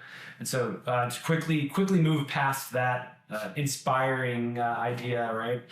And then moved onto Bitcoin mining. I was like, all right, well, I can do this. I can teach myself how to do electrical work. I can teach myself how to manage the heat flow and the noise, which is some things that I did.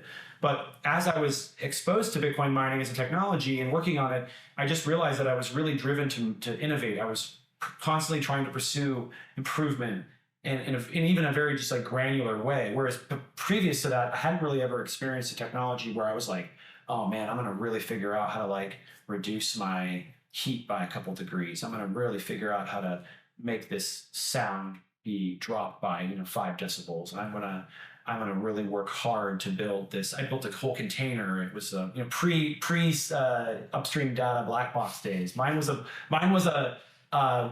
yeah, what is it, PVC or not PVC? What's the tough, the soft wood or whatever that people use oftentimes inside of the home. So I built a box out of it, and so not weatherproof, so definitely stayed inside.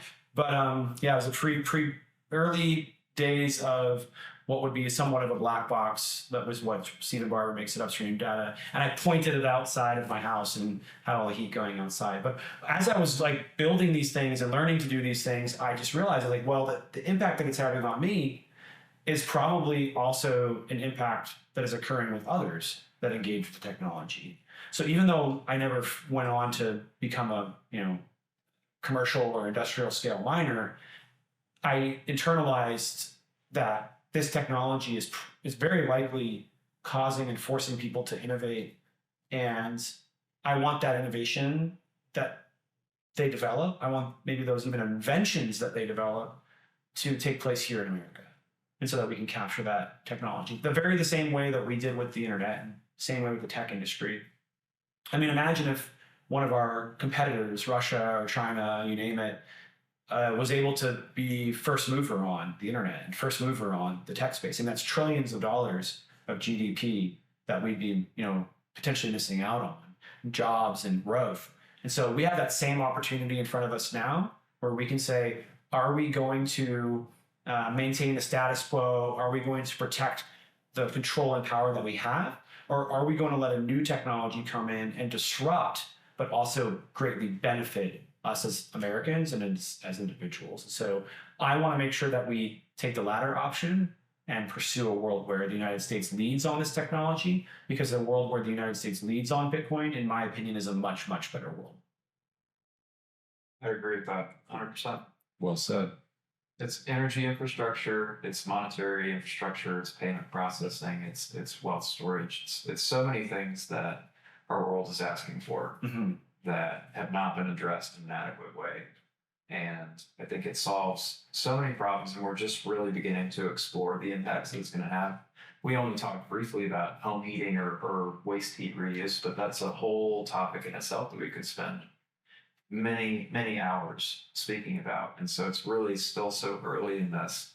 And to me, it's just inspiring to see people like you who have a personal experience with the technology, and that they feel that it's impacted the way that they see the world so much that they want to go out, spread it, protect it, make sure that other people can have the experience of the empowerment that technology brings. Yeah.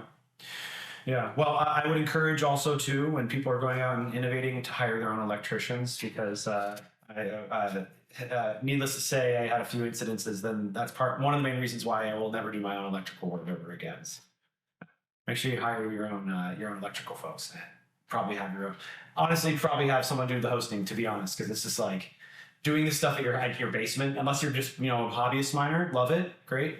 We protect that in our bill actually too. We protect home mining, but yeah, if I was to do it again, I would have loved to have found someone who could help me with it. That might have lasted a little longer as well. Sure. Well, everything's valuable. Home miners perform a service to the network in terms of decentralization and security that mega farms like Riot has or Marathon has all over the place just do not serve. Yep. And they've got a different purpose on the network. But there is a place, especially for people who don't want the overhead, don't want the management, or don't want to learn all of, like you said, the engineering aspects. There is a place for hosting Bitcoin miners and people, which is something that we work in and we're excited to offer to people, but offers an entry for people who don't want to learn too much, or they want to learn at their own pace, only as much as they need to get their job done.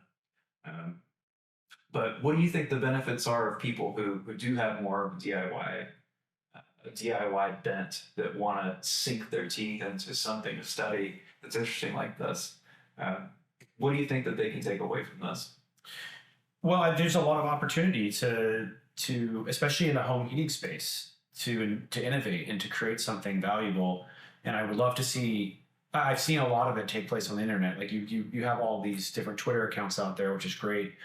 And you're able to see the different explorations that people are going on with the technology. So the biggest one for me is going to be home heating. And, you see small scale miners doing that all across the country, and that's great because you are, I don't know how you, depending on how you look at it, you're getting the free Bitcoin or the free heat. It's one way to think about it, but that's going to be a huge space of growth, and I think that predominantly in northern climates, that's going to be something that takes off quite significantly.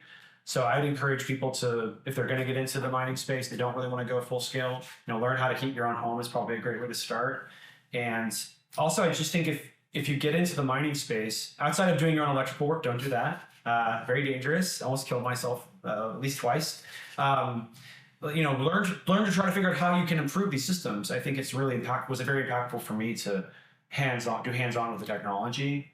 Did the same thing with nodes too. Got my own node, and now I have a Lightning node as well. Been running both of those for quite some time. But it's just good to have that physical hands-on experience with the technology where you can. Just don't expect to get rich mining Bitcoin at home or anything. It's not going to happen. Sure. It's almost worthwhile just because you learn about the process. We've talked about so many different aspects of our world, politics, energy, infrastructure, that are poorly understood by most people walking around today. Mm-hmm. And so just having some kind of exposure in your world, I think, even if it's not for a profit motive, can really help you see the world in a more empowered way and understand the way that things work around you so that you might have a more profound impact. That's right. Use Bitcoin. Mm-hmm. Would you say that that's kind of what's inspired? I mean, it seems like it. I can say the same for myself. Light bulb goes off, kind of changes your view on everything. Seems like you've turned this into a lifelong pursuit now. Yeah, I mean, we'll see. I'll be here as long as the people, America needs me to keep passing these laws. We're not out of the weeds yet, as you mentioned earlier. So I'll be continuing to move forward on this issue. And it's been an absolute dream. I've always wanted to be in the political space. Grew up in a very highly politically engaged family where it was a kitchen table conversation. My dad's a really smart strategist when it comes to politics, really great person to bounce ideas off of. Looked for ways to get involved in the past, made several attempts, never was really able to make anything successful about it. So the opportunity to be here where I am right now and to be, where I am in my, what do you call it, quote unquote, political career. I don't know if I'd call it a political career as much as it is a, advocacy career, but it's a true honor to have this opportunity. I mean, someone could have come along 2, 3, 4, 5 years ago and started to do what I'm doing now. And so I'm glad that the opportunity was still existing when I became an option for me to be able to pursue. So we'll see how long I do it though. For the people, as long as I can. For the people who, like you said, don't take a political position in Bitcoin, what would you say? I would say that they maybe are taking a political position just by owning it. But do you think that a way for people to get involved if they're interested in seeing this succeed is simply to buy Bitcoin, or what kind of advocacy would you? And that's entry level political position to take, right? Bitcoin is a very political thing. To buy Bitcoin is to say that you want to have a money that exists outside the human controlled, fully trusted system, the trust built system, and a one where you don't have to trust and that you can just know. So it's certainly a big political stance, but yes, you can do much more than that. You can write letters to your elected officials. You can show up. You can volunteer. We have a way to do that. So if people are watching this and want to find out how they can volunteer, we will. I'm going to update the website and just put it on there, put a button on there. So by the time people watch this, I imagine I'll have activated it, because there is a lot of outreach especially now that we've shown that we can get things done for Bitcoin. A lot of people have been reaching out and asking how they can participate and asking if they can help. And there is going to be a number of different ways to do that. As little as just last year, we handed out 700 Bitcoin books by hand to every single congressional office in Washington, D.C. So we took a couple book authors out there, Laird Money, and also a progressive's case for Bitcoin, and we, as well as the Bitcoin Standard, but Safety didn't join us, but the other two authors did. And we handed those books out by hand, but we had a whole group of volunteers that came down and helped us to do that. So we were really glad that we were able to get those into the hands of the different offices. In fact, Representative Warren Davidson, he's a elected official there in Congress, and he was like, I'm really glad you handed out Bitcoin books to everybody. Now he's for those of the people that don't know, he's a big advocate for the space. He's like, I'm glad you handed out Bitcoin books to everybody because now I can go to every office and be like, have you read your Bitcoin book yet? So. Yeah, so there's going to be a lot of different ways that you can participate. If you don't want to do anything beyond buying Bitcoin, of course, we as an organization, everything that we do is driven by donors. People ask me this all the time, like, who funds them? It's people that care about Bitcoin. It's people that care about Bitcoin mining. It's people that want to make sure that they can use these technologies far into the future in America, that their investment is protected from government overreach. Because at the end of the day, like, the vision and the mission isn't just, do you want America to be good for Bitcoin now, but do you want America to be good for Bitcoin far into the future, into the time when your children potentially can be possessing Bitcoin? So we have the opportunity to create that future. It just takes leadership to get there. And so, but if you don't want to go out there and talk to lawmakers, I have plenty of friends who are like, I don't want to be anywhere near a politician. That's fine. We can do it for you. We would happily take donations in fiat and in Bitcoin to help us to be able to grow the work that we do. 100% of that money goes to helping us to advocate for this technology. That's fantastic. That's really amazing. Thank you for doing what you do. Yeah. For us, I personally, I think Brian does as well. We really like the long form podcast. We like to listen. We like to integrate information. But much of our world today is dominated by the short attention span culture. So you've got to be able to get in, get out very quickly, make an impact, make an impression. And so I'm curious if in your teaching and your advocacy, you found any memes or any really quick teaching tools that you'd like to give to people. We do a lot of one-pagers. Yeah, so it's very common political space. You just, instead of making them read the whole bill, which is all in legal text and might be difficult to understand for the non-lawyers in the room, we craft one-pagers and we give those to lawmakers so they can understand exactly what the bill is doing. Now, of course, they'll read the bill too, but and then there'll be the one-pager will be aligned with what the bill says. But that's a really great way. That's a really great tool for educating lawmakers. So I've become very good at creating one-pagers. Yeah. So we got a lot of those. We also have a legislator's guide.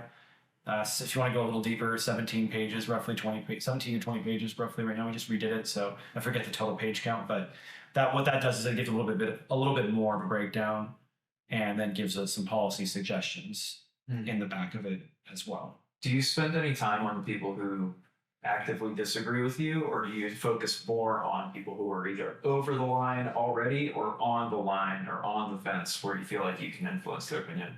Yeah, so the vast majority of our work is on people who are already open to the technology. We want to talk to people who are interested in passing law. There's really two ways that you can approach politics. You can be on offense or you can be on defense, and we want to be on offense. We want to be passing law. We don't want to be sitting trying to defend all the time, although it's important and necessary. And there are people that do quite a bit of that. But we need more offense right now than we need defense.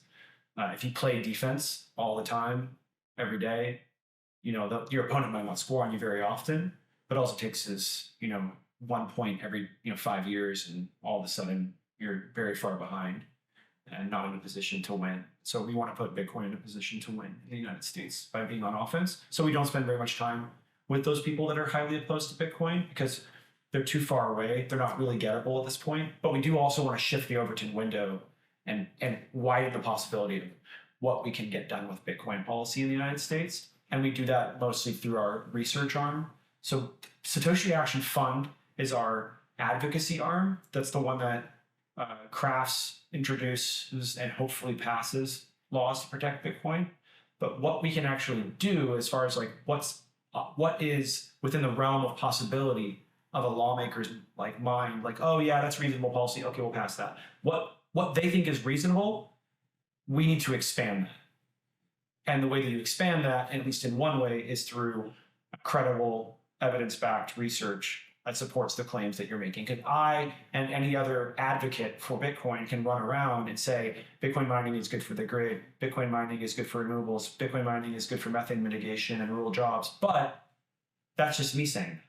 I I could just be lying. Who knows? There's no way to really know for sure. So what we have done over the last year is we launched Satoshi Action Education, which is a 501c3 nonprofit that is almost entirely focused on producing research and also putting that research through the peer review process so that we can have peer-reviewed research backing up the claims that we're making. When we launched that, we brought on Dr. Murray Rudd. He's an academic with roughly 25 years of experience, worked in the Canadian government, worked in the UN. He's taught at universities across the planet, is very fairly well known in the academic space. And what he does is he guides our research efforts to make sure that we can impact public policy. In fact, he is a global leader on using research to impact public policy. So by bringing him in and by producing peer-reviewed research, or research that gets through the peer review process, I should say, we're able to then go to lawmakers and say, okay, listen, it's not just us, it is energy professionals and scientists doing research that is going through the peer review process. It's not just advocates saying it, it's the science that's saying it, it's the research that's saying it. And that's when you can start to see those people that are on the fence, and maybe even the people that are slightly opposed. Generally, that's not what we're going for. We're usually more so going for the people in the middle, and we're shifting them and opening up the Overton window of what's possible in the United States with regards to public policy. So that's a very big driver for what we're doing. We're really excited. We've had a few pieces of research come out. One recently was a paper that we were able to co-author with Nick Carter, Sean Connell, and also the former ERCOT CEO, New York ISO CEO, Brad Jones. And that paper has turned quite a few heads. It's not peer reviewed. We will be we're taking some chunks of that and putting it through the peer review process. But ultimately, that title of Brad Jones coming onto that paper before he unfortunately passed away very recently, but he came on that paper, and that's like, people are like, wait, the ERCOT CEO is saying this stuff, New York ISO CEO is saying this stuff. So we plan to continue doing that, continuing to produce research like that. And we do have one in the pipeline right now where it's a landfill methane paper that we're working on to show the value of Bitcoin mining as a powerful methane mitigator. We also have talked to folks like EPA about these types of papers and are really interested in getting to a final result. Maybe we'll send it over to them, and we'll move the Overton window a little bit with the EPA folks as well. What do you think the most potent usually people have, or what is it that gets people to really understand how this can impact their local community? It's one of those benefits that we typically list. It's either the grid balancing, it's the methane mitigation, or it's like the rural jobs. Those are huge for people, and that's why we're so focused on Bitcoin mining, because it's a tangible thing that people can understand. Whereas if you go try to pitch Bitcoin the asset, it's more difficult. It's possible, but it's just more difficult to get a lawmaker to understand why. What's the benefit to my state? What's the tax revenue? What's it going to do to help us? That's always what they're thinking. In the back of their mind, lawmakers are always thinking, how can this help improve my state? Which I love. I'm the same way. How can Bitcoin help improve America? How can Bitcoin improve Oregon? Well, I want to pass laws that cause that to happen. But if I say, here's Bitcoin the asset, it's a good savings technology, it's more of an individual thing. How can Bitcoin help the state? And predominantly right now, it can help the state through Bitcoin mining and through those benefits. However, there is one other side benefit which we're exploring right now around Bitcoin the asset, and that is vis-a-vis the Bitcoin ETF. So when the Bitcoin ETF was launched, everyone was saying, oh, the state pension funds, they're going to buy the Bitcoin ETF. Obviously, this is going to happen. And our team, predominantly our policy director, Eric Peterson, was like, no, they're crazy. This is never going to happen. Unless they're forced to do it, unless we're forced to do it. And then he was like, oh, maybe we should help them move this process along a little bit. And that's where we came up with our Bitcoin ETF resolution, which will help push state treasurers and state pension fund managers to study the Bitcoin ETF. And then eventually the goal is to have state pension funds buy the Bitcoin ETF. Right now, state pension funds have $5.5 trillion of assets under management, and a vast majority of those pension funds are underwater. And so our theory is that we will show that you can have a small allocation of Bitcoin to your pension fund, and that small allocation will not only significantly de-risk your portfolio, the same way that adding a small amount of gold to a fund can de-risk it as well over time. It's been proven because they're non-correlated, and Bitcoin is non-correlated as well. That if you add a small amount, you can de-risk, but also potentially, I think the theory is like maybe these underfunded pension funds won't be so underfunded in the future when that small allocation of Bitcoin turns into a large allocation over time, just simply by the nature of the growth of the asset. Yep. So we're coming out soon. There'll be breaking news on that soon. So we have states that are already ready to introduce that resolution. And a resolution, just for folks, for education purposes, is slightly different than a bill. It's not law. It's more of like, we want you to do this. It's a guide. It's like, please go do this. Some states, they're more enforceable than others, but generally what will happen is it'll still open up a doorway for us to say, hey, pension fund managers and treasurers, here are some ETF issuers. Let them come talk to you now, because that will help you to fulfill this request by the state legislator to study the Bitcoin ETF. So that's going to be the goal over the next year. And then phase 2 of that will be, how can we actually start allocating? That's great. Yeah, I mean, it's another one of those symbiotic relationships where you can teach, a fund manager, hey, this improves the Sharpe ratio. Like, yeah, that's right. All these things, and then also, you're helping them to, like you say, as Bitcoin grows, that small allocation is going to turn into a larger allocation, just by the nature of Bitcoin's growth. They're not going to have to really even do anything with time, we think. And that will help, like you say, a lot of these pensions are underfunded. They have holes in them. The longer you go out, they can't keep up with the debasement, and they're looking for ways to do that. And this is the way. This is the way. This is the way. That's right. Yeah, so our goal will be to get them to take a look, strongly take a look. And part of it will be involved research as well. We plan to put out a paper that shows that Bitcoin, the Bitcoin ETF can help improve the Sharpe ratio on these portfolios. So we're lucky to have Dr. Murray Rhodes. Part of his PhD is an environmental economist, but that economist part is important because he can actually run the models on these things to make sure that we're able to show that you can improve the Sharpe ratio on an asset fund when you add a small amount of Bitcoin to it. Most of our demographic are people that are often watching this or talking with us. They're investors, and often they're real estate investors. And so they understand the importance of having local support and legislation to protect what you're doing in any place. And so I'm curious, from your standpoint, we talked about some of the places where mining is maybe more of a challenge because of the early experiences the state's had with miners setting up. But could you talk a little bit about places where you see a lot of opportunity, or places where you feel like mining is comparatively safe or well protected? I wouldn't say it's, I mean, obviously we're Montana and Arkansas, those bills provide protections. Texas has been good, but Texas has also shown propensity to go after this industry. SB 1751, last legislative cycle, was defeated, but it came way too close for comfort. And so we have to always be vigilant. So when you say like protected or it's safe, I wouldn't say it's protected or safe anywhere really, in the sense that there's always opportunities for groups of lawmakers to get together and decide that, in fact, there may need to be some regulations or controls around the industry. So you always have to be vigilant. But states where it's been more successful and where we've seen positive action is, states like Texas and also states like Georgia, and it looks like Oklahoma is going to take a nice turn towards it. We're hoping we can do that in Ohio as well. We have some a great lawmaker there, Representative Demetrio, who is going to be working with us. He recently wrote an op-ed about Bitcoin and Bitcoin mining, and we're very excited to be working with his office to be able to advance the industry. But yeah, those I would say are some of the top states. Nebraska's also turned a nice eye towards this stuff. We have seen, let's see, where else on there? Yeah, I don't think you could, right after Nebraska and Ohio and Texas and Georgia, I'm not sure if you could add another state in there. Kentucky has had some good stuff going on for it too as well, but yeah, I'd probably have to cut the list off there. Yeah, I wish there was more, but at least there's more for it than there are against it. That's for sure.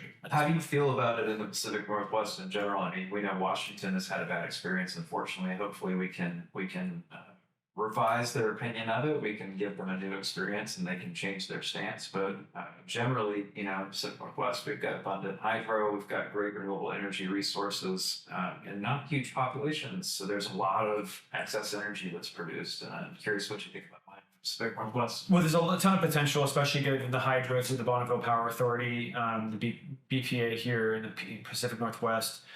There is great opportunity for miners to come in, but you're going to have to go through a massive education process first, because not only have you pissed off the local PUDs, but the legislators, a lot of legislators that are not super happy about this technology, and some communities as well. So that'll take some time, but long term, I'm very optimistic about the opportunity. I think we're probably at least a couple of years away from seeing the trend begin to reverse.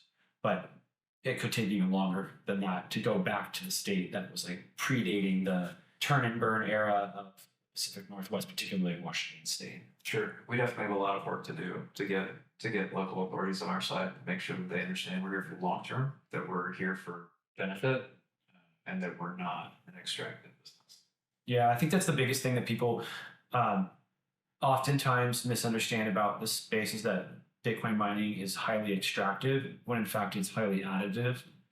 Everything from the jobs to the ability to mitigate methane emissions, to the ability to balance the grid and support clean energy. And that story just needs to be told honestly over and over and over again, to be able to get us into a better place, and to be able to help lawmakers, public utility districts in Washington see the value of the technology. And part of that is also the research side. A lot of that is going to come down to showing it in research that this is real and possible, and getting it through the peer review process.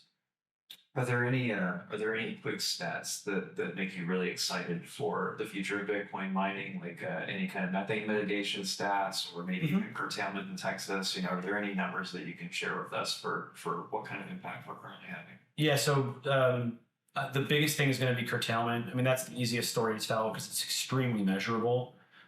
That's why we put out our curtailment survey, our grid balancing survey. We went to these miners and we just said, hey, where are you operating? Like, as far as what states are you operating in? What days did you curtail? And this is for the month of January, the survey. So in January, there was quite a bit of curtailment that took place across the country because of the winter storms, the ice storms that happened. And so we are hoping, I don't have the exact number for you right now because we're only partway through the process, but we've had over 400 megawatts respond to the survey. And so we want to just grow that. I want to get to a gigawatt. That's my goal. And then show how many megawatt hours are being delivered back to the grid, because that's going to be a huge number. I think one miner responded already, and just one miner said they delivered 23,000 megawatt hours back to the grid. So that's huge. I mean, briefly for that winter storm that was just a couple of weeks ago, we saw the network hash rate decline by a significant amount, maybe close to 30 or 40%, seemingly overnight. And if you extrapolate that to the Bitcoin network being something like 15 or 20 gigawatts around the world, I mean, that's a really impressive number. If the curtailment a few years ago is 1,500 megawatts, that considering the nationwide nature of that event. That was just Texas, that 1,500 megawatts. Mm-hmm. So, I mean, that's just the beginning, right? I mean, the great thing too is that ERCOT is tracking now as well the miners as a resource on the grid. So when they do their winter resource survey, they may do it for others as well, but I know they at least do it for their winter resource survey. They show how much mining is on the grid that's available as a resource. Well, funny enough, they did that report right before Winter Storm Elliott, and then Winter Storm Elliott hit, and like the vast majority of what they showed was potentially available responded. So that's going to be a story that we should keep telling over and over again, because it's very, very easy to measure and quantify. We'll do the same with the methane mining as well, and methane mining is a great story. I love the idea of miners going in and mitigating this methane emissions in a way where others can't, and doing it especially in a very cost-effective way compared to what other methods are of mitigating methane, right? Because even if you just look at like a flare, flares, there's no profit. You don't make money off of a flare. You build the flare, you maintain the flare, but none of that methane is actually being utilized in an economical way, and so it's all just lost. So plugging a Bitcoin mine, it's just right away you're getting, you're creating revenue day one once the miner turns on. Well, not only is it lost, revenue lost, but methane, as a CO2 equivalent is something like 25 times worse than what most of the world understands as the unit of measurement for carbon emissions. Yeah. So every marginal Over a 100-year period. Or it's a 20-year period. No, yeah, I think it's over 100. It's 84 times worse over, I believe, a 20-year period, and then 100 times over 100-year period is 25 because it diminishes. Methane breaks down in the atmosphere, so the warming impact diminishes over time. But right when you put it up into the atmosphere, it's 84 times worse than carbon. And most of the time, that's being released through, like you said, flares on any kind of large oil wells. They're often just burning this gas in the atmosphere, but it also comes from landfills, right? We've got a bunch of landfills around the country that, if utilized, is a huge source of energy. I mean, I've seen some rough numbers of we just took 10% of methane that's available, out of the Bitcoin network over, and it's really a helpful story to tell, but also, one of the most positive impacts that we can have as miners is that not only are we not emitting CO2 emissions, we're actively removing them by our process. Yeah, methane. To be clear, actively removing methane because this is where the environmental scientists will beat you up too. Right. When you burn methane, it turns into carbon dioxide. So, but by reducing the methane, you have a carbon equivalent reduction. That's what they call it. You mentioned it earlier. The unit of account of the environmental space is carbon. So they convert everything back to carbon whenever they're doing measurements on the impact. So Right or not? yes, right. So it creates an efficiency of communication to be able to convert everything back to carbon and understanding of the impact that you're having. So every time let's say you remove an MCF or let's say a molecule of methane, it's equivalent of removing 84 molecules of CO2. So the math turns out that if you reduce your methane, if you go in and you find vented methane in particular, let's just say it's like unabated, because there is a lot of vented methane in the world. And that means that it's not being mitigated, it's not being burned, it's not being flared, it's just going straight into the atmosphere. So if you go to any source and you're able to mitigate vented methane with mining, you are in theory carbon negative at that. And actually, they probably won't like me to say this out loud, the EPA to some degree agrees with that stance. So we actually had a conversation with the EPA where they said, if the miner goes in and builds a gas capture system that did not previously exist, and they mitigate vented, unmitigated methane, that is clearly a positive for the environment. And even the White House said that as well, their reports. So the White House came out, this was like a year and a half ago, where they said, Bitcoin miners that utilize vented methane, that is a positive impact on the climate. Would you say that it's hyperbole to say that Bitcoin mining is saving the world? I don't know. Someone maybe made a sweater or something like that. Maybe there's a sweater with that on there somewhere. Subtle plug. Go buy Satoshi Action swag. Yeah, there's a swag store. Yeah, that's right. I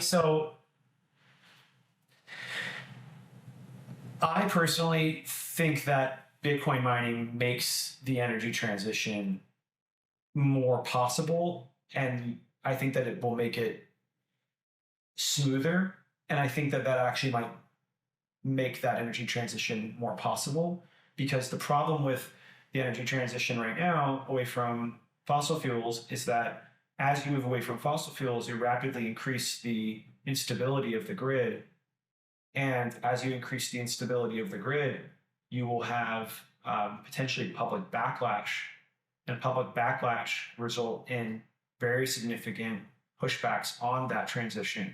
And so by adding technologies in, whether they be Bitcoin, could be batteries as well. I like batteries, I'm fine with that. I just don't think they solve the whole problem. But I do think Bitcoin mining comes in and it fits in like a puzzle piece and makes the whole puzzle come together.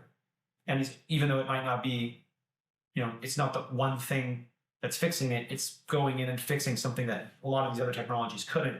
I think ultimately resulting in what would be a smoother transition. Now, my fossil fuel maxi friends will probably hate me for saying that, but there's a lot of people that agree with me on that believe that's true. I think it also, especially gives us more time if we can be smart about policy. And this is why I'm such a big fan of policy, because policy can result in very positive outcomes. The reason why we are leaders on the internet is because of policy.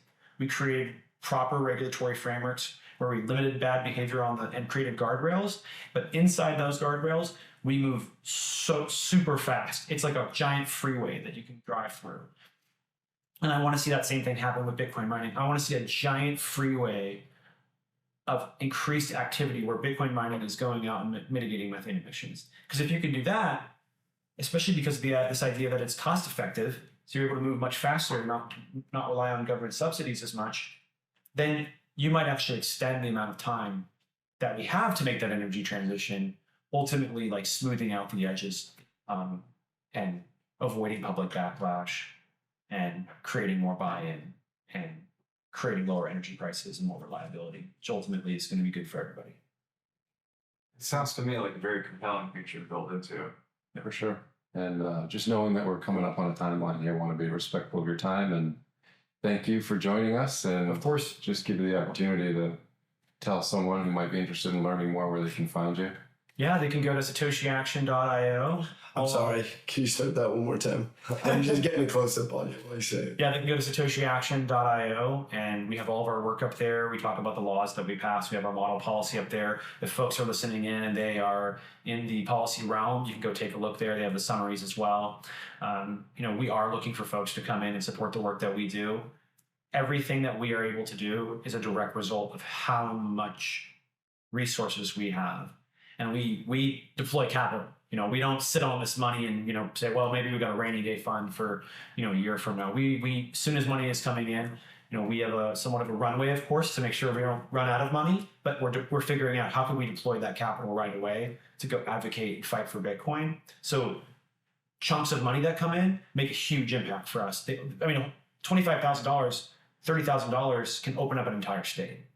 It can make us be able to pass protections for an entire state.